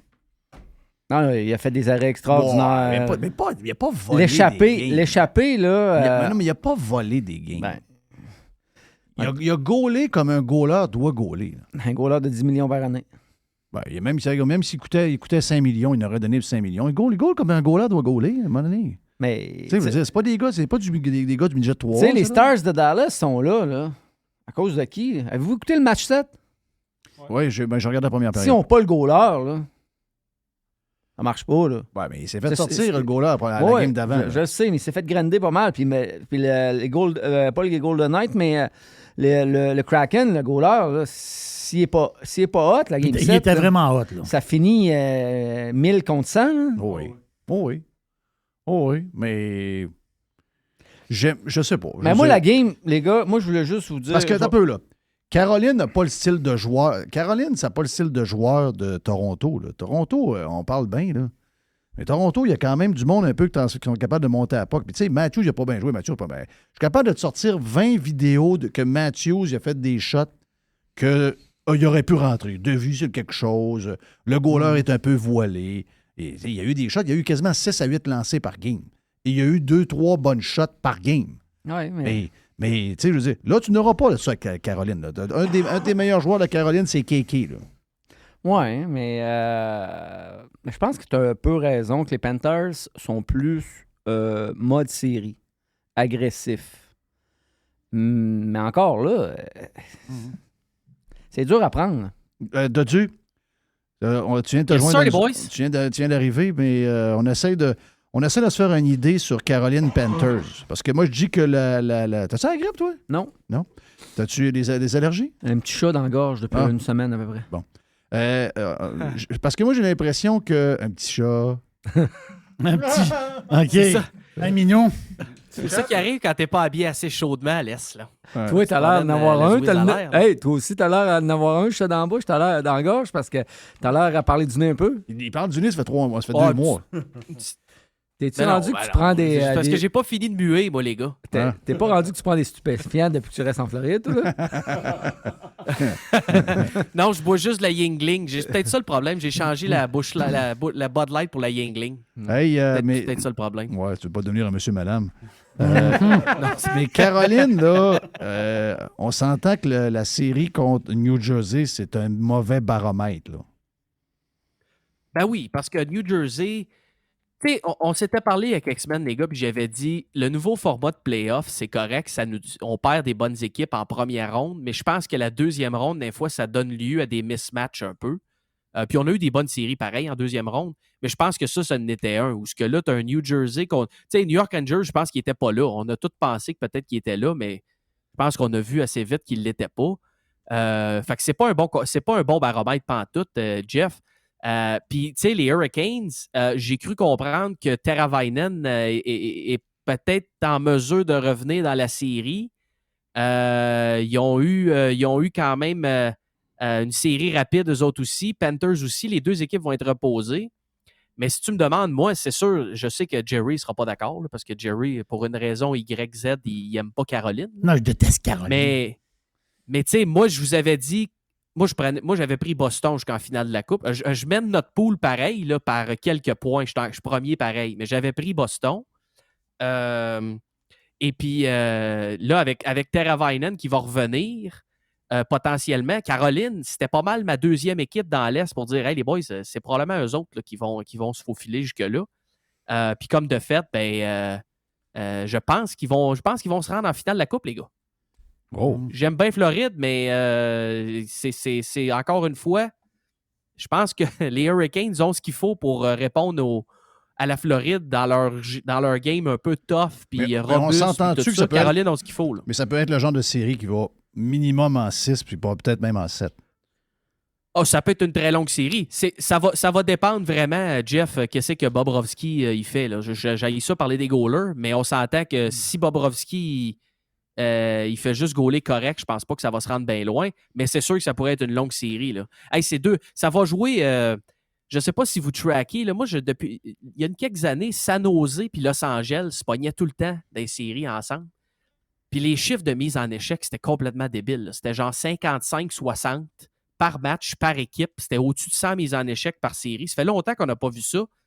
Je ne sais pas celui-là qu'est-ce que ça va donner, mais j'ai l'impression que ça va se barouetter pas mal. Ça va frapper. Ça va faire mal. Moi aussi, je prends la Caroline, je pense, parce que les attaquants, c'est une équipe qui vont se comparer beaucoup, mais à défense.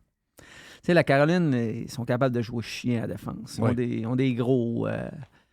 Slaven, il joue du Sherwood. Slaven est excellent. Burns est excellent. Burns, il joue du Sherwood, épouvantable. Brady Shea, ça joue du Sherwood aussi. Tu sais, sont comme dans... C'est des robots de track, je vous l'ai dit. C'est des robots de track. Quand vous jouez au hockey, là, tu vas t'acheter le petit jeu de hockey avec des bâtons. Là. Ouais. Ben, le gars, là, il avance, il recule, il avance, il recule. Mais c'est ça. Caroline, c'est ça. Hey, Seth Jarvis, là, c'est un gars de 13 buts. Là. Arrêtez, là. Il joue sur le premier trio, pareil. Là. Après ça, Stephen Nosen, là, c'est un brochet, là. C'est après ça, Martinook, là, c'est un minable, là. Et l'affaire, c'est que sont dans un système, c'est un paquet de brochets dans un système et c'est des gros joueurs. Donc, ils frappent énormément. T'sais, ils ont un coach génial parce que ce coach-là réussit à aller chercher le maximum d'une gang de minables. Le seul qui a un peu de talent, genre, mettons, qui tourne les deux bords, c'est AO. C'est-à-dire, arrêtez, le reste, c'est juste de la guenille. Hey, Martino, qui l'ont mis, c'est à l'attaque, c'est juste de la guenille. Il tourne des deux bords. Jerry n'est pas sévère par tout. Martino. C'est rendu, Jerry. Christophe, le monde se roule la bille sur Kotkaniemi, là. Arrêtez. Hey, Jerry, Martino, qui l'ont mis, c'est waivers, il n'y a pas un club qui l'ont ramassé. Aujourd'hui, il vaut... il vaut une fortune! Il vaut une fortune! C'est une gang de brochets! C'est des robots de track, Caroline! C'est pour ça que je vous dis que c'est la pire équipe à écouter. Parce qu'ils vont... On les aime-tu, la Floride? Sont-tu le fun? Les gars, on les connaît tous, là. On les adore. Vous allez voir de l'autre bord. Les robots, ils vont les frapper. Ils sont plates. C'est la pire équipe de la Ligue. Je les déteste. Hey, ça fait même pas 5 minutes qu'on a commencé, Les, on a déjà perdu l'étoile du match. C'est encore Jerry qui va ramasser ça. Encore Jerry. Mais là, j'ai peur à son cœur. Moi, il est en face de moi. Quand il part de même, là, qui vient rouge. Ah ouais, c'est le fun. Moi, Paul Stachny, c'est un gars qui me fait triper dans le hockey, Paul Stachny. Mais Jerry, il y a le quatrième trio, Galvard, ça fait 4 équipes qu'il fait dans la Ligue. Non, 19 équipes. 4 équipes, mais ça, il y avait 19. Il fait le tour de la place. Seth Jarvis, je te trouve sévère un peu. Il est plus jeune que Caulfield, le kid. Donne-lui un break. Là. Non, je comprends. C'est un choix de repêchage comme thème. Ils sont après le monter puis le faire jouer. Là. Il ne faut pas être contre Seth Jarvis. Il dit que c'est un joueur de 13 buts. Je l'aime beaucoup. Il a 14 buts là, dans la saison. Là. Ça veut dire, c'est pas Caulfield. C'est sa 2e année dans la Ligue.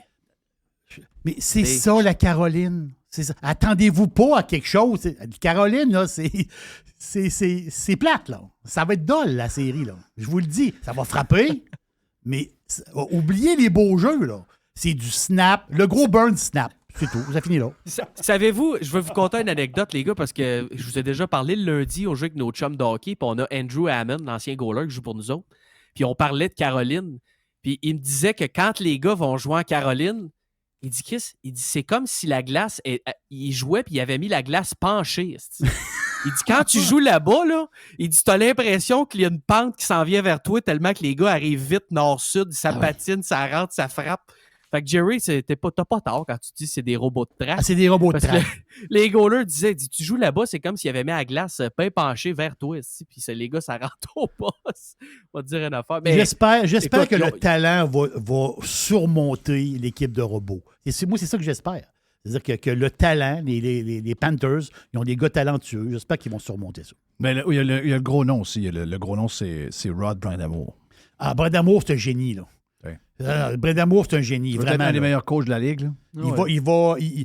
Il va chercher exactement ces joueurs-là moyens. Il va vraiment chercher. Quand tu regardes la face, tu sais qu'il y a beaucoup d'expérience. Moi, je suis certain que dans la chambre, ça se ressemble beaucoup à Martin Saint-Louis. Il ne doit pas crier en fou, lui. Là. Non, ça n'a pas son style. Non, c'est ça. C'est un gars très en shape. J'ai vu quelques clips dans les pratiques. Il fait des drills avec les joueurs. Il est encore en forme. D'après moi, ça doit être un gars qui, quand il dit, regarde, moi, je l'ai déjà fait. Là, je suis tourné à droite, rendu là. Puis le jeune, il faut qu'il tourne à droite, rendu là. Mm-hmm. Oui, il tourne à droite, c'est ça. Stars Golden Knights. Ça va être plus dur. Là. Ça, c'est très tough. Parce que, encore là, il n'y a pas un club qui a un goaler là-dedans. Fait que si un club, un soir, que le goaler n'est pas là, c'est plate. Je reviens tout le temps au goaler. Vous allez me dire, tu connais pas ça, c'est les goalers.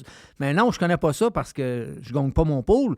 Mais ceux des goalers qui sont rendus là, il reste 4 équipes. T'as pas de doute, là. T'es-tu sérieux là, que Dallas n'a pas de goaler? Ben, Chris, c'est pas toujours le même. Le Vézina, c'est sa 2e année. C'est un des meilleurs goalers de la Ligue. Wow. Il s'est fait enlever la Game 6. Il ne goal pas sa tête. Les goalers peuvent se faire enlever. Jake Ottinger, c'est le premier goaler. Le gars, dans ses 2 premiers matchs 7 en carrière, les 2, il les a gagnés, puis il y a un total de genre 87 arrêts. L'année passée, dans les playoffs, il a gagné son match 7, il y avait 62 saves. Ça avait été en prolongation. Il m'en manque encore parce que probablement les Stars auraient dû gagner en 4 ou en 5, maximum en 6 contre les Kraken, puis ça a été en 7. À cause de quoi? À cause que le goaler, il les a pas tenus la Game 6 puis la Game 4. Ottinger, comme tu l'appelles, là, ben, il n'est pas tout le temps dans sa game. Si il goal toujours comme il a gardé les buts la game 7, c'est sûr que là, il était à son top. Mais il n'en colle pas 3-4 en ligne, jamais. Fait que c'est ça qui est dangereux, de parier sur 2 équipes de même. Puis les Golden La Knights game 6, là, quand ils l'ont enlevé, là, sur le banc, là, il avait l'air d'un gars qui a pris du Ritalin. Ça, moi, je ne sais pas s'il en donne tout là, pour essayer de les calmer. Là, mais je suis sûr que les. Non, je niaise pas. Je sais que dans le sport, en ce moment, il y a beaucoup de genres de médicaments qu'on donne aux enfants pour les calmer, pour le stress, à faire de même. Moi, je pense que des fois, ça joue contre toi. Il était sur le banc, là, la calotte sur la tête. Il était plus là. Il était plus là pour tout. Plus là pour tout. Comme les gars de golf qui frappent une balle à travers 25 000 personnes. Les gars sont ces pédules, c'est clair. Non, puis les Golden Knights, je suis d'accord avec toi. C'est qui goal d'ailleurs, les Golden Knights? Je sais pas son nom, c'est le 4e gardien. Là. C'est Aiden Hill. Ouais, c'est ça. C'est qui, lui? C'est pas un gars qu'on connaît bien. Non, c'est ça. C'est un gars, je pense, qui a 30 ans même. Est-tu le plus jeune? Non, il a pas loin de 30 ans, il a 27 ans. Parce que tous les autres sont blessés. Edmonton n'a pas été capable de battre ça. Encore là, Edmonton, défensivement, puis tu peux pas faire jouer tes 3 meilleurs joueurs pendant 26-27 minutes à tous les games. Tous les games, c'est ça.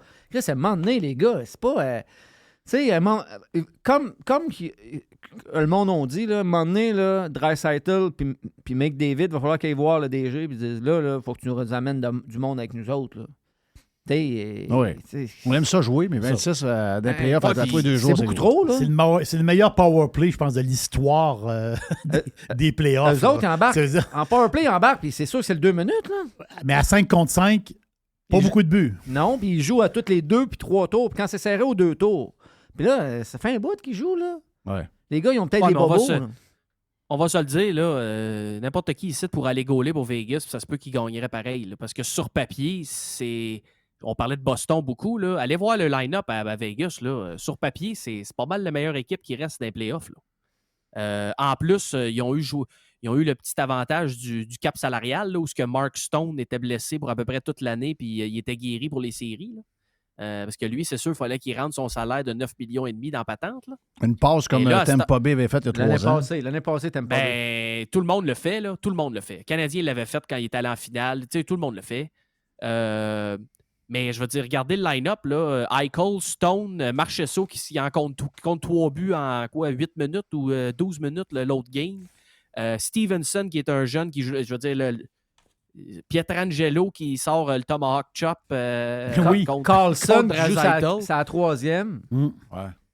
Nicolas Roy. Je veux dire, sérieux, regardez sur papier, à la défense et à l'avant, c'est assez spectaculaire. Fait que, je veux dire, moi, personnellement, dans le pool, j'ai pris Dallas. Puis je pense que Dallas, les 2 premières séries vont les aider parce qu'ils ont eu une série assez tough contre Minnesota. Puis là, ils sont allés en 7 contre Seattle. Mais je veux dire, ça pourrait aller d'un bord ou de l'autre parce que Vegas, sur papier, c'est la meilleure équipe. Ils sont solides. Oui, mais les Stars sont plus... Je pense qu'ils sont plus faits pour les playoffs. Tu sais, c'est tous des gros Uber Inns. Oui, puis ça, la récréation va finir bientôt là, aussi. Là. Beaucoup de gars de vieux là-dedans. Oui, c'est ça. C'est cette année. Là. Ouais. Ils n'ont pas le choix, eux autres. Là. Puis les vieux, eux autres, ils voient que la ligne d'arrivée arrive. Là. C'est ça. Ils vont peut-être en donner plus. Ils savent que la porte va former bien vite, c'est fini. Là. Donc, d'après moi, ils vont donner... je sais pas, mais c'est dur à dire, les 4 équipes là-dedans, les 2 gains, les 2 séries, c'est tough. Ben là, moi, j'ai déjà choisi, là, si Timé nous écoute, là, je prends Caroline, il n'y a pas le choix. Il faut qu'il continue avec les Panthers, les gars. Oui, je pense que oui. Hein? Oui. Les Panthers viennent de faire gagner 100 je me fie à Dodu. Dodu, il m'a fait prendre pour la Caroline. Mais à cause de ça, je prends les Panthers. Ah! Mais là, l'Est, toi, t'es-tu kit ou triple ou comment ça marche? Non, là, je suis moins 100. Là. Ouais. Moins 100 Moins 100. Ça fait que là, je mets juste un 50 là, pour me reprendre 50. Si donc, jamais ça va finir à 150. Si ça finit à 150, ben là, je vais probablement, sur la finale, je vais peut-être en mettre un peu plus épais. Là. On va voir. Là. Je me cours après à queue. 8 piastres, là, t'as peu. Je me cours après à queue. Je vendrai quelques patentes chez nous. Là. J'ai des poteurs, j'ai des affaires à vendre. Des poteurs. Sur Marketplace. Mais si vous me voyez aller sur Marketplace, j'ai besoin de payer mes dettes. Sinon, au pire, tu vas être capable de te refaire au bingo semaine prochaine, si jamais. Là. Ouais, c'est ça. Ouais. Le bingo. Ouais, ça, les gars, je voulais vous en parler justement. C'est quoi l'histoire? Ben, tu sais, en ouverture de show, là, genre une demi-heure, parlez de moi. Là. Attendez que je sois là, tant que si vous voulez parler de moi. Non, je sais pas. Moi, je n'ai pas parlé de toi. Là. Non. J'ai eu des téléphones. Je pense que ça a brûlé ma batterie pendant un avant-midi. Tu voulais me passer ton package Rogers. Tu voulais que je te paye ton téléphone. Ça n'a pas de sens. Oui. Mais non, mais ça c'est... Ça sonnait. Est-ce que tu as joué au bingo? Oui. Bon, assume. Mais c'est quoi? J'étais un Chris d'épais. Ouais. T'as perdu combien au bingo? Je m'en collais, j'en parle plus. J'étais un Chris d'épais, moi, de t'envoyer ça. J'envoie plus jamais rien. Ben non! Mais... Je le sais depuis plusieurs années, puis je le fais encore. Ça, j'étais un esti d'épais. Je pense que c'était... Moi, je t'ai rien demandé. Là. Alors, je sais bien. Puis on a calculé le nombre de cartes avec le coût des cartes aussi. Ouais, il y a beaucoup de cartes, hein? Vous êtes des malades. Oui. Moi, laisse, tu sais, je suis pas embarqué là-dedans. Alors, toi, non. Chris, toi, t'es le plus couteau qu'il y a ici. Je pense que laisse, t'es obligé de te dire. Les gars, on fait de la radio ici. Là. Effectivement, pas tellement brillant ton affaire. Non, c'est vraiment. Mais c'est terminé à partir d'aujourd'hui. Ben, à partir de. Je pense que vous avez fait ça vendredi ou jeudi matin. Là. C'est vendredi matin. Ouais, à partir de là, c'était terminé. Là. Là, t'envoies plus rien? Plus rien. Non, plus rien à faire. J'ai quasiment le goût de perdre son numéro de téléphone. Hey, je veux juste vous entendre, surtout Les, qui est émotif sur ce genre de patente-là. Tempe, Phoenix, Coyote, l'Oncle Arena, le vote n'a pas passé, puis là, ben, Québécois va être testé. Là. Est-ce que Québécois va faire une offre? Qu'est-ce qui va arriver avec... je veux vous entendre là-dessus, les deux. Moi, je pense que... Ça va aller. Tu sais, ils veulent une autre équipe dans le coin de... À Houston? Il y a Houston puis Salt Lake City, le boss du Jazz de Utah. Il dit que l'aréna qu'on a, ça nous prend une équipe de la NHL parce qu'il faut que le building soit plein. On s'entend que Batman, là, c'est les États-Unis, c'est ce coin-là. Moi, je pense même l'Arizona, c'est trop un gros marché maintenant, trop riche. Ils ne peuvent pas partir de là. Oui, ils ne peuvent pas partir de là. Jeff, ils jouent dans un amphithéâtre de 5000 puis ils n'ont pas joué à guichet fermé tous les matchs. Oui, mais je comprends rien. Ils sont à 100 non. Ils sont à combien? Ils sont à combien? Non. Ça a été sorti hier il y a des matchs qui ont donné des billets. Ils ont donné des billets aux étudiants. Ça a sorti ça... Non, oublie ça. De toute manière, là, ça n'a jamais fonctionné. Ça ne fonctionnera pas.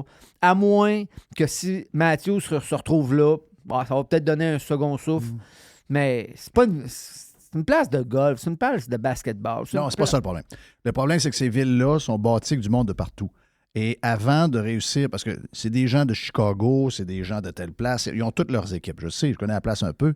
Puis du monde du coin m'en ont parlé maintenant en jouant au golf. C'est qu'ils ont toutes leurs places. Mais leurs enfants, si tu leur donnes, comme Matthews, son joueur, quand il était kid, lui, son père prenait pour Chicago. Mais quand lui était kid, son joueur préféré, c'était Shane Doan. Donc, c'est lui son joueur préféré. Donc, c'est les jeunes qui vont suivre. Mais il faut que tu aies une organisation sérieuse, puis il faut que tu commences par gagner. Parce que, comme Régent le dit ce matin dans son article, quand tu es dans un marché où il y a 4 sports professionnels plus 2-3 sports majeurs collégiales, tu ne peux pas te permettre ailleurs, il y a juste Montréal qui peut se permettre ça, d'être pourri pendant des années. Tu es pénalisé, incluant les équipes de la NFL en passant. Là. Aussi, c'est vrai. Incluant les équipes de la NFL. C'était dur, les Cardinals de l'Arizona. Je veux juste te couper 30 secondes. C'est qu'on dirait que ça fait 12 ans qu'ils sont en reconstruction. Ben, je sais, mais c'est ça l'histoire.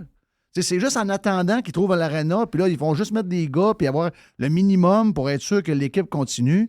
Puis, mais à un moment donné, regarde, ils sont dans le même cycle que la Floride avant que ce propriétaire-là, le gars des chevaux, là, Viola, je ne sais pas trop quoi. Viola. Donc, Viola, lui est arrivé, il a dit, moi, je veux faire comme Tampa Bay, OK? Je veux bâtir quelque chose de sérieux, Et là, vois-tu, on commence à voir les affaires de ça depuis 2-3 ans. Mais ça prend quelqu'un qui arrive. C'est sûr que si t'es tout croche, puis tu gagnes pas, bien, tu ne réussiras pas à remplir un aréna de 18 000 places, ça, c'est clair. Et ça inclut Québec en passant. Là. Ça inclut Québec. S'il arrive une organisation à Québec, puis on perd, puis on perd, puis on perd, puis on perd, dans 3 ans, il y a 9 000 personnes au game, même à 100$. 100$ en bas de la valeur. C'est normal. Là, on est en demi-finale là, pour le 4 équipes du Sud. Jeff nous en a parlé un matin. On a 4 équipes du Sud, là. Oui, on s'entend-tu qu'ils ont... les Panthers, ils ont leur crowd, là. Les Stars, ils ont tout leur crowd. Après ça, Vegas. Moi, j'avais un doute sur Vegas au début. Je disais, OK, ça va marcher la première année, puis le monde, après ça, ils vont les jouer aux machines. Mais non, c'est pas ça, là. C'est une vraie... c'est une vraie base de fans qui se bâtit. En passant, Ouais, à mais- Vegas, le stade des Aces va être bâti à côté de l'aréna, au bout de la rue.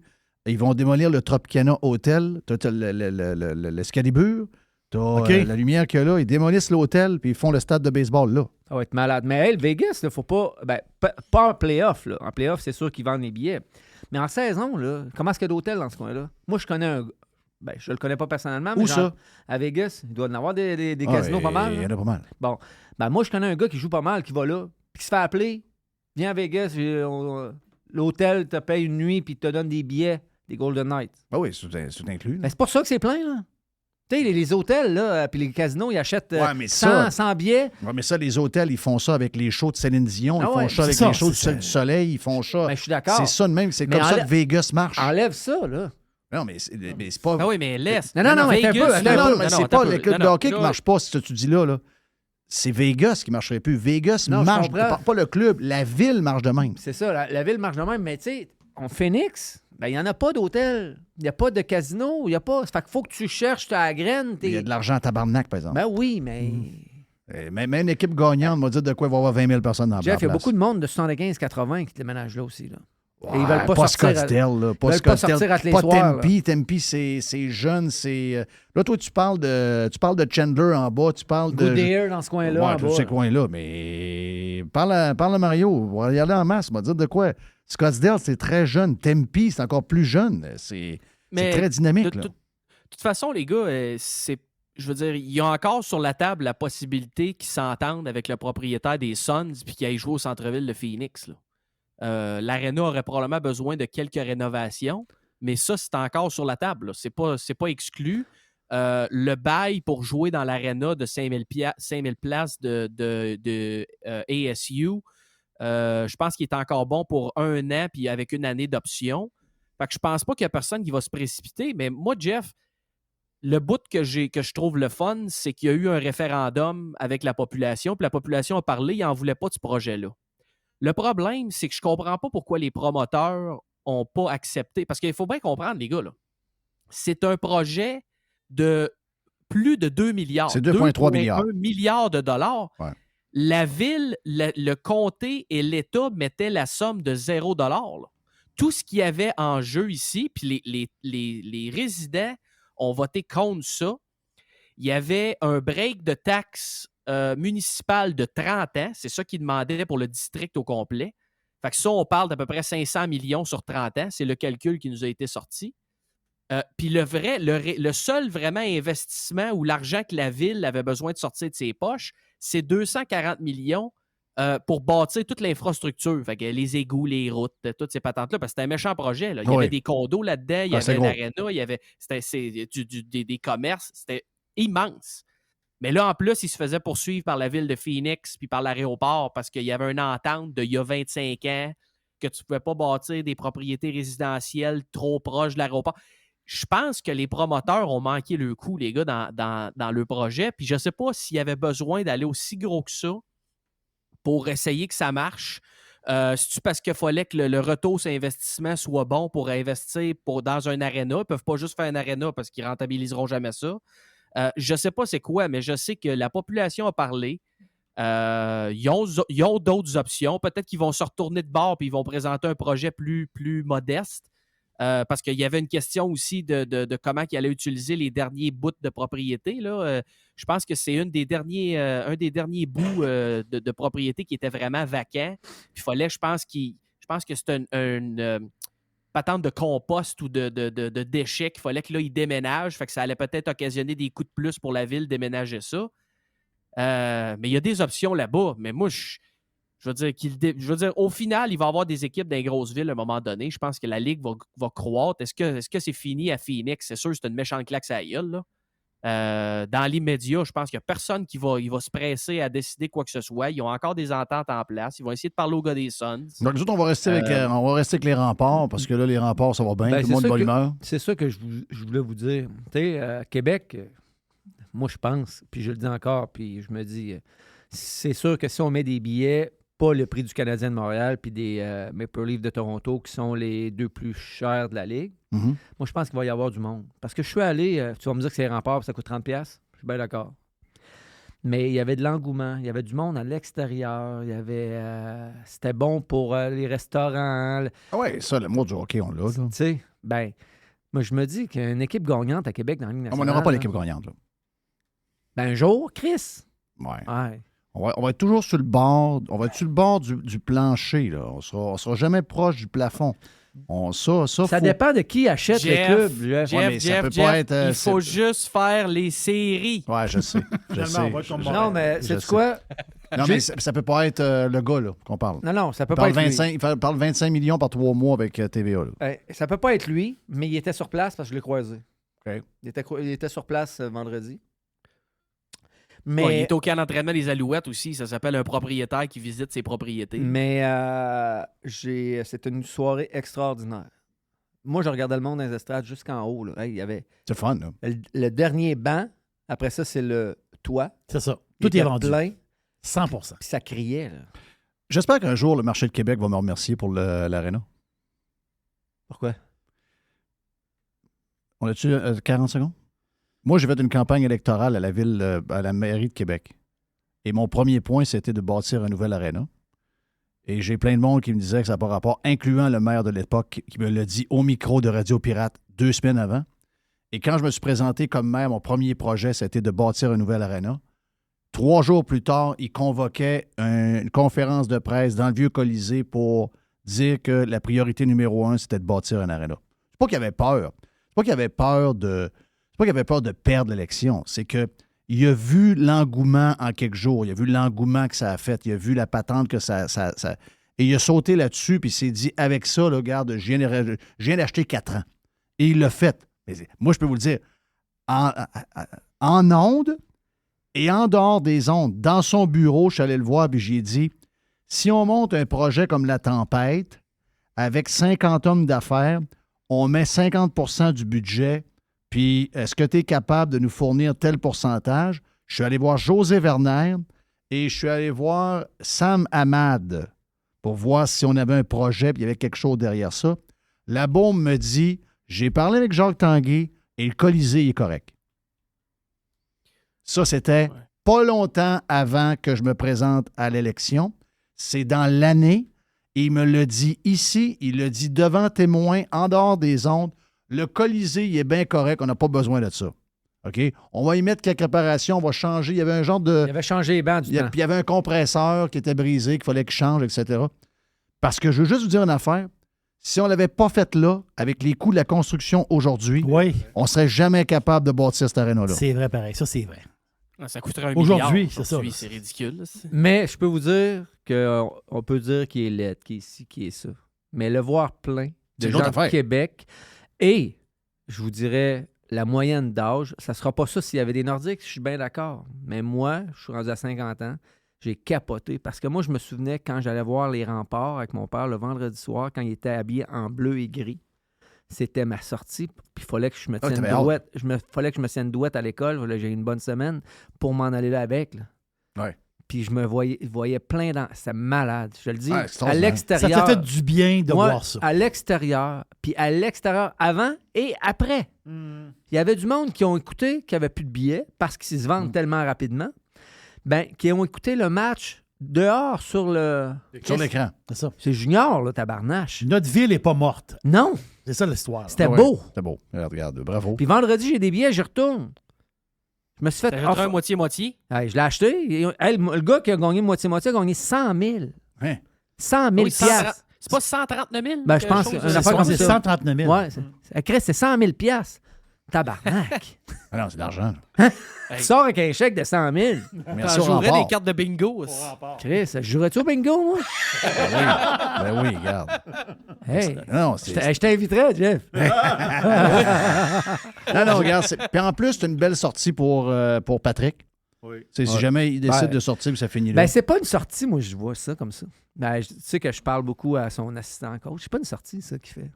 C'est un tremplin. Ouais. Ah ouais, c'est sûr qu'il s'en va quelque part. Tu penses? Oh ouais. Ils ont gagné hier, ils gagnent à soir, ils finissent ça vendredi ici. Ouais. Ça va être le party. Puis après ça, il va nous dire où est-ce qu'il s'en va. Ah ouais? À ce point-là? Ah, je pense que je suis New York, Ottawa, Columbus. Moi, personnellement, si je veux qu'ils gagnent, qu'il y ait un peu de... Il faudrait qu'il y ait à Ottawa, ils ont un esti de club. Là. Le club à Denis est bon. Là. Ouais. Il manque un défenseur ou deux, là, mais ils sont pas loin. Tandis qu'à New York, les vieux, ils ne re-signeront pas, ils sont encore pognés avec... Semblerait que Columbus est un club pas pire. Ouais, et que Columbus sont intéressés. Mais ils ont Johnny Gaudreau. Ouais, mais il ira pas là. Non? Non. Moi, je pense qu'il veut bien aller pas loin de chez... Ben, Ottawa, ce serait une belle place, je pense. Ben, francophone, quoi, parle Ottawa, français avec le club aussi. qu'ils ont, d'après moi, ils sont des séries l'année prochaine, puis il pourrait arriver des belles affaires. Ben oui, comme tu l'as dit tantôt, il faut faire les playoffs. C'est Ils sont pas loin, eux autres, là. C'est pas moi, ça, c'est Marc Bergevin, puis après ça, c'est Jeff qui Non, dit mais ça. ils sont pas loin. Ils sont un gardien, puis un ou deux défenseurs. Mais mettons un défenseur puis un gardien. De faire un esti de bon bout, là. Oui. Donc, on rêve à Patrick encore. C'est reparti. On rêve à Patrick. Est-ce que... je finis avec ça. Est-ce que les remparts sont capables de survivre le départ de Patrick? Oui. Puis j'aime Simon, là, mais je sais pas. Patrick, c'est comme Patrick, Jacques Tanguay. C'est comme la pierre angulaire. Puis là, ben, le reste, tu l'as dit, le propriétaire, c'est Québécois. Mais l'année prochaine, là, il n'y a plus un chat là-dedans qui a des contrats. Là. Jacques Tanguay, plus de contrat. Là. Non? Non. Ben ça, il faut qu'il fasse attention à ça. Là. Ça, il faut qu'il fasse attention à ça. Là. Moi, de source sûre, Jacques Tanguay n'a plus de contrat, Patrick n'a plus de contrat, puis Simon n'en a pas un encore. OK. Ouais. On en apprend-tu des affaires dans cette chronique-là du vestiaire? Fait que Jacques Tanguay, ça se peut pas, là. C'est la pierre angulaire. Là. Ben oui. À moins qu'ils veulent plus, là. C'est peut-être lui, là. Moi, je redonnerais le club, je garde. C'est peut-être je lui, leur donne là. pour une pièce, parce que s'ils sont pas là, tu sais. Puis c'est un passionné, Jeff. Puis déjà, Patrick part, faut au moins que tu regardes Jacques. Là. Ouais, faut que Jacques soit là. Mais Jacques, c'est un passionné. Hey, il a pris. Tu vas me dire qu'il est allé en avion. Ouais, je suis d'accord, là. Mais il est allé à Halifax 3-4 jours là, avec ses joueurs. Il est lui, là, c'est là. un maniaque de ça. Il est là, là. Ben il a pris oui. l'avion avec les gars, là. Ben Je l'ai oui. vu, là, à TV, là. Ah non, Chris, il aime ça mourir, il aime ça mourir. Il aurait pu y aller, lui, aller-retour, avant, après, puis tout. Non, il va coucher là avec les gars, avec la gang, puis tout, là. Ben oui, il aime ça mourir. Exact. Ben, ça prend ça, là. Mais Puis tu sais, si, les mettons, gars, lui, Patrick, c'est Patrick, là. Ouais, mais si, mettons, lui, Jacques Tanguay, là, avait des gens qui pouvaient mettre beaucoup de sous, là, moi, je pense que lui, les Nordiques, là, il pourrait te les faire vivre solides en ciboire. Moi, je pense Les que ça magasins Bro-Bartineau viennent de changer le nom de Tanguay. Ça en dit beaucoup de choses. Moi, je Puis pense que... Alex est à Rimouski. Charles est en train de virer de bord toute la compagnie de meubles qui est en train de faire grossir de même. J'ai entendu des pubs à Montréal le matin. Ah oui? De Tanguay. Wow! Avec je ne sais pas combien de magasins qui ont des nouveaux magasins. Ouais, ben, c'est tout en switchant en des... province. Mais avoue, Jeff, que son nom n'a jamais sorti ou pratiquement pas. C'est vrai. Puis le gars, le vrai gars, là, on le connaît tous. Là. Moi, je le connais pas personnellement, mais je sais c'est qui, j'ai déjà parlé. C'est lui, là. Lui, il met ça à la tête de ça, là. Des Nordiques de Québec dans la Ligue nationale. Oui, c'est sûr. Chris, ça sera pas long, là. Puis il y a du monde qui vont vouloir jouer pour lui. Il y a du monde... Regarde. Hey, les rafales, c'était à lui. Puis le monde voulait venir jouer pour lui. Oui. Oui, je sais, regarde. Tu n'as pas à me vendre Jacques. Là. Moi, tu sais que Jacques, je suis chanceux. C'est un guide pour moi. C'est un gars extrêmement généreux. C'est un gars intelligent. C'est un gars qui est passionné. Il a réussi à tous les niveaux. À tous les niveaux, regarde. Tu n'as pas à me vendre ça, là. Beaucoup plus que l'autre, là. Mais... c'est parce que là, l'autre avait un poste de TV qui est sur le bord de fermer. Mais c'est-tu deux chums, ça? Je pense pas. Non? OK. Je veux pas... Parce que je les vois souvent à côté de l'autre. Moi, tu sais que j'aime la boxe, puis eux autres vont à la boxe. Ils sont souvent... capables. Ouais. Oui, mais c'est pas des chums. Là. Je pense pas que... Je pense pas que Pelado mange chez Jacques. OK. Mais c'est des gars d'affaires qui sont capables de gérer et de dealer ensemble. C'est le président puis lui le propriétaire. Ils sont certainement capables de se parler. Là. Mais je veux dire, c'est pas... Tu n'as pas besoin de... Moi, j'ai travaillé avec plein de monde, c'est pas mes chums. Là, je comprends. Mais je pense pas que ce soit chum, c'est... Je pense pas. Mais tu as raison. Je te jette ça à 200%. Hey, thank you, Dodu. Merci, Alex. Merci pour le vestiaire. On est genre parti pour la boîte à notre ami Jerry après, qui sera très courte par contre. On a mangé du temps, Jerry.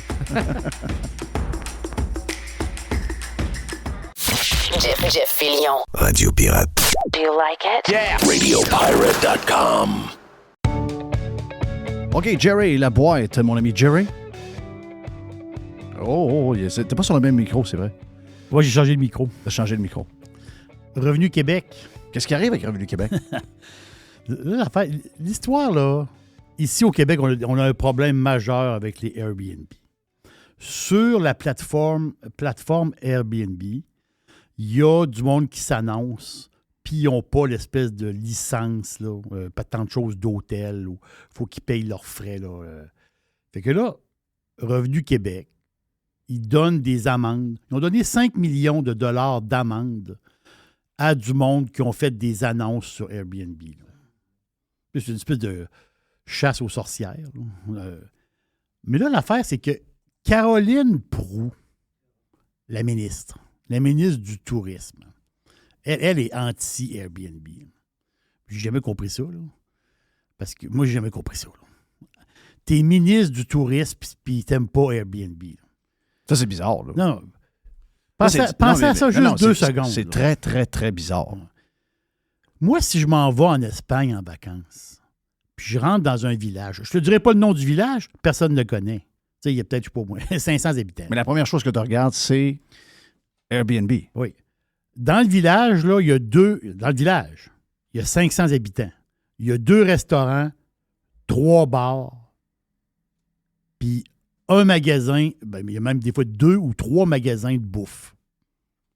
Là, tu dirais, il y a donc bien comme de l'action ici.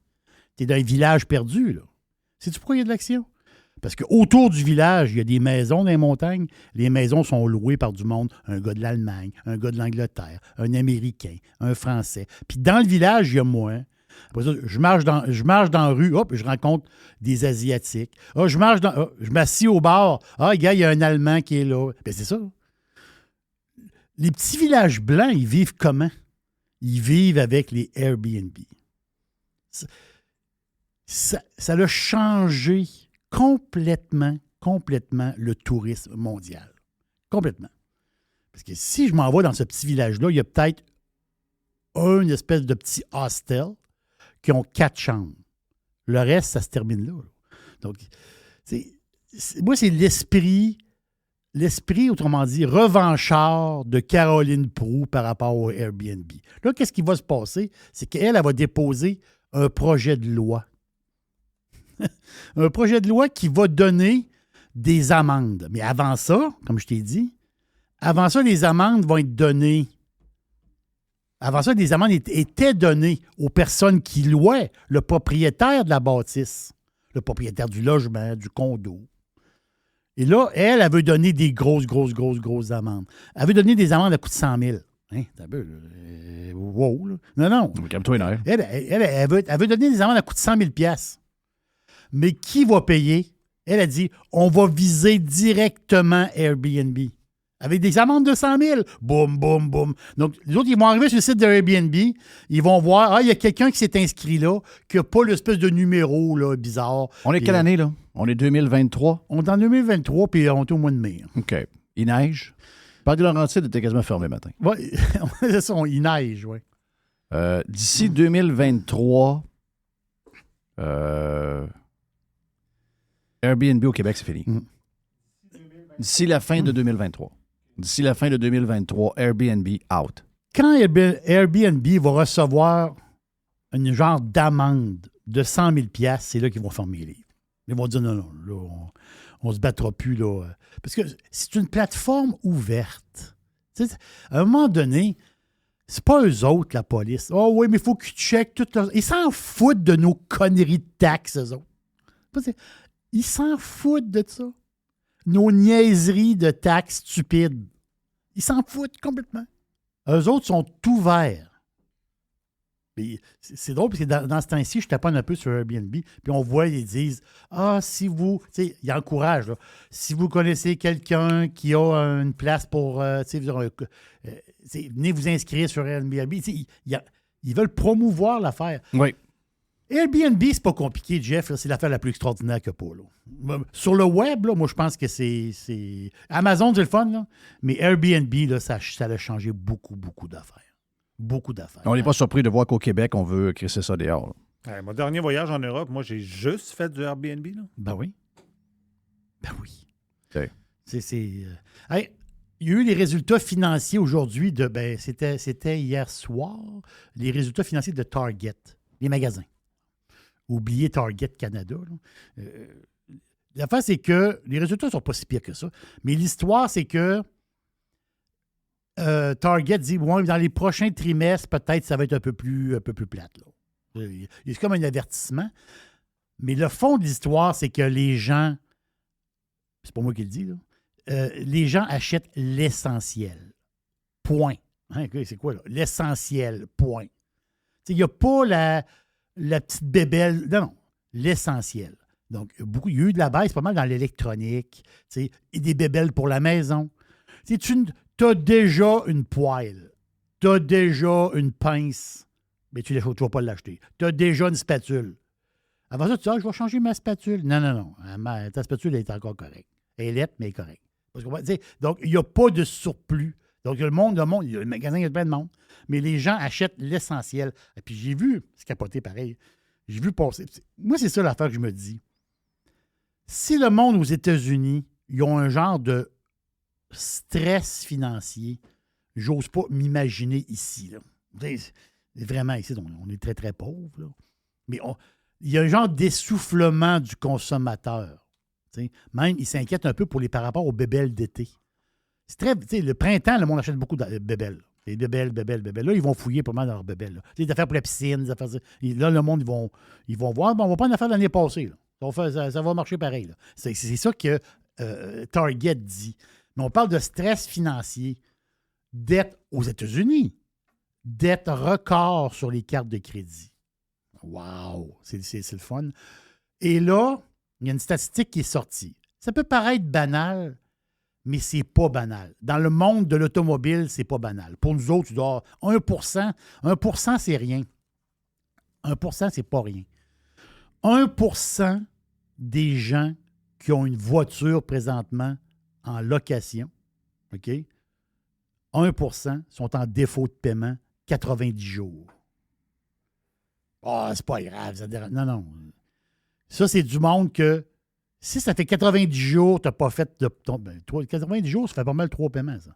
Si ça fait 3 paiements que tu n'as pas fait encore, tu ne feras pas le 4e. Là. Ça, c'est sûr. Là.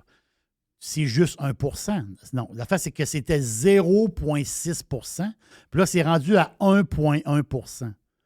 Le pace présentement, au rythme que ça va là, à un moment donné, le monde, il faut qu'il fasse le paiement. Le monde, il faut qu'il fasse le paiement. Là. Sinon, le char, on va le reprendre. Là. Donc, c'est des petits signes justement, d'un essoufflement du consommateur. Puis quand tu vois ces petits signes-là aux États-Unis, tu dis, qu'est-ce qui se passe ici, en réalité? Moi, je pense que c'est pire. Hey, faut que je te parle, Jeff, de Berkshire Hathaway. Le monsieur âgé qui boit du coke puis qui va chez Dairy Queen. C'est Warren Buffett. Parce qu'il boit du coke parce que c'est un des plus gros actionnaires de coke. Mm-hmm. Il mange des cornets parce que la business est à lui. Là. Oui. Il est accompagné. Dairy Queen. Dairy Queen, ça leur appartient. C'est un conglomérat. C'est énorme. Et là, l'affaire, c'est que moi, j'aime ça savoir. C'est un peu de boursicotage. J'aime ça savoir il fait quoi, le bonhomme? Lui, il l'appelle l'oracle d'Omaha. Parce que l'oracle, dans le sens que c'est un gars qui voit l'avenir. Puis ça, Buffett, c'est un classique comme investisseur. Mais j'ai trouvé ça, je voulais t'en parler. Parce que tu nous as glissé un mot il y a, je pense, 2 semaines. Par rapport à la télévision, par rapport à la guerre Netflix, Amazon Prime, et là, Paramount, qui est dans le trafic. Là. Mais le bonhomme, lui, il investit beaucoup d'argent. Il vient de mettre. Lui, il accumule des actions d'Occidental Petroleum depuis, je pense, 3 ans, 4 ans.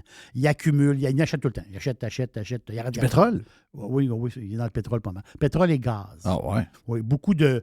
Pourtant, c'est chose du passé. Oui, c'est chose du passé. Mais là, l'affaire, c'est que le bonhomme Buffett est en train de loader le truck en sourdine. Là, on le sait là.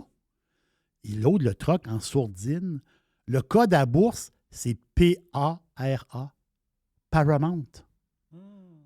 Paramount Global. Donc, eux autres, c'est quoi? C'est CBS.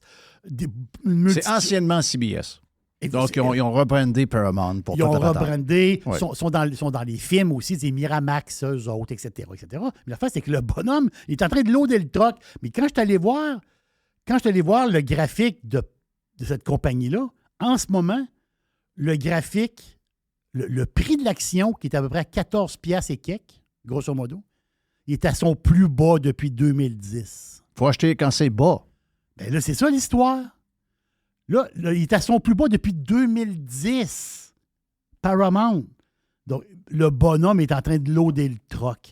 Ça me chicote un petit peu. Ouais, he knows something. Ça me chicote. He knows something, le vieux bonhomme. Le vieux bonhomme. Hey, qu'est-ce que j'ai pour toi? Une dernière. Une petite dernière. Je veux vous faire rire. Je veux vous faire rire. Puis ça, c'est le genre d'histoire. C'est des vraies histoires, mais en réalité, il y a un côté comique. Moi, je trouve ça drôle.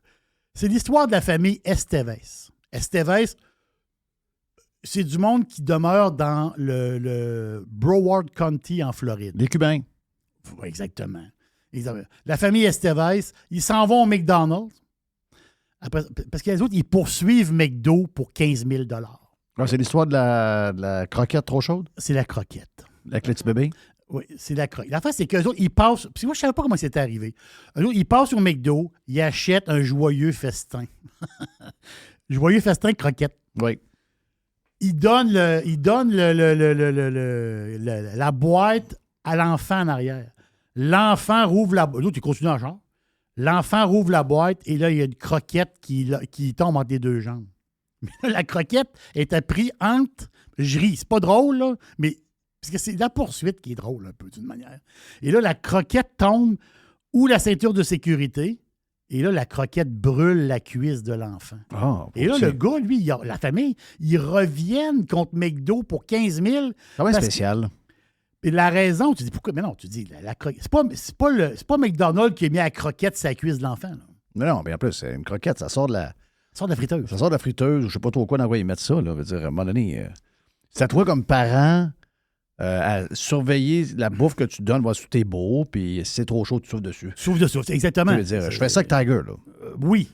Donc, oui, c'est ça. Tu y chauffes un petit quelque chose. Parce qu'on y fait de la bouffe maison, donc on y chauffe la bouffe. Quand c'est trop chaud, tu vas vérifier, exactement ça. Mais les autres, ils ne l'ont pas fait. Ils ont donné les croquettes à l'enfant. L'enfant, il a échappé à la croquette sur la cuisse, brûle la cuisse. Belle opportunité de faire de l'argent avec un gros joueur. Mais moi, je suis certain qu'ils ne gagneront pas. Ben voyons, franchement. Ils ne gagneront pas. Non, c'est impossible qu'ils gagnent. Impossible. Pas à cause que McDo, c'est une grosse compagnie. D'habitude, les juges disent ils payent. Non. La négligence, c'est eux autres.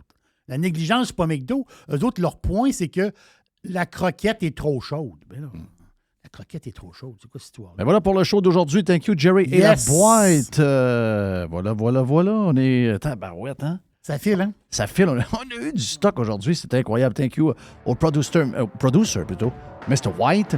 Merci à Alès et Dodu pour le vestiaire. Merci également à Joe Hamel pour l'excellent 25 minutes qu'on a eu avec. Et notre ami Jerry qui est toujours là, toujours disponible pour nous entertainer et nous informer sur un paquet d'affaires, entre autres avec la boîte. Voilà pour aujourd'hui. Plus de Jeff, plus de Jerry, plus de tout. On a eu Dennis in the Jet. Dennis in the Jet. Comme Benny in the Jet. On a eu Dennis in the Jet ce matin. UPL. On a eu PL également. Donc, beaucoup de monde aujourd'hui dans le Prime. Allez vous abonner sur radiopirate.com. On se reparle demain. Et demain, on fait quoi? Demain, on lance le week-end. Yes, sir. Yes. Long week-end, c'est vrai. Broadcasting from the den.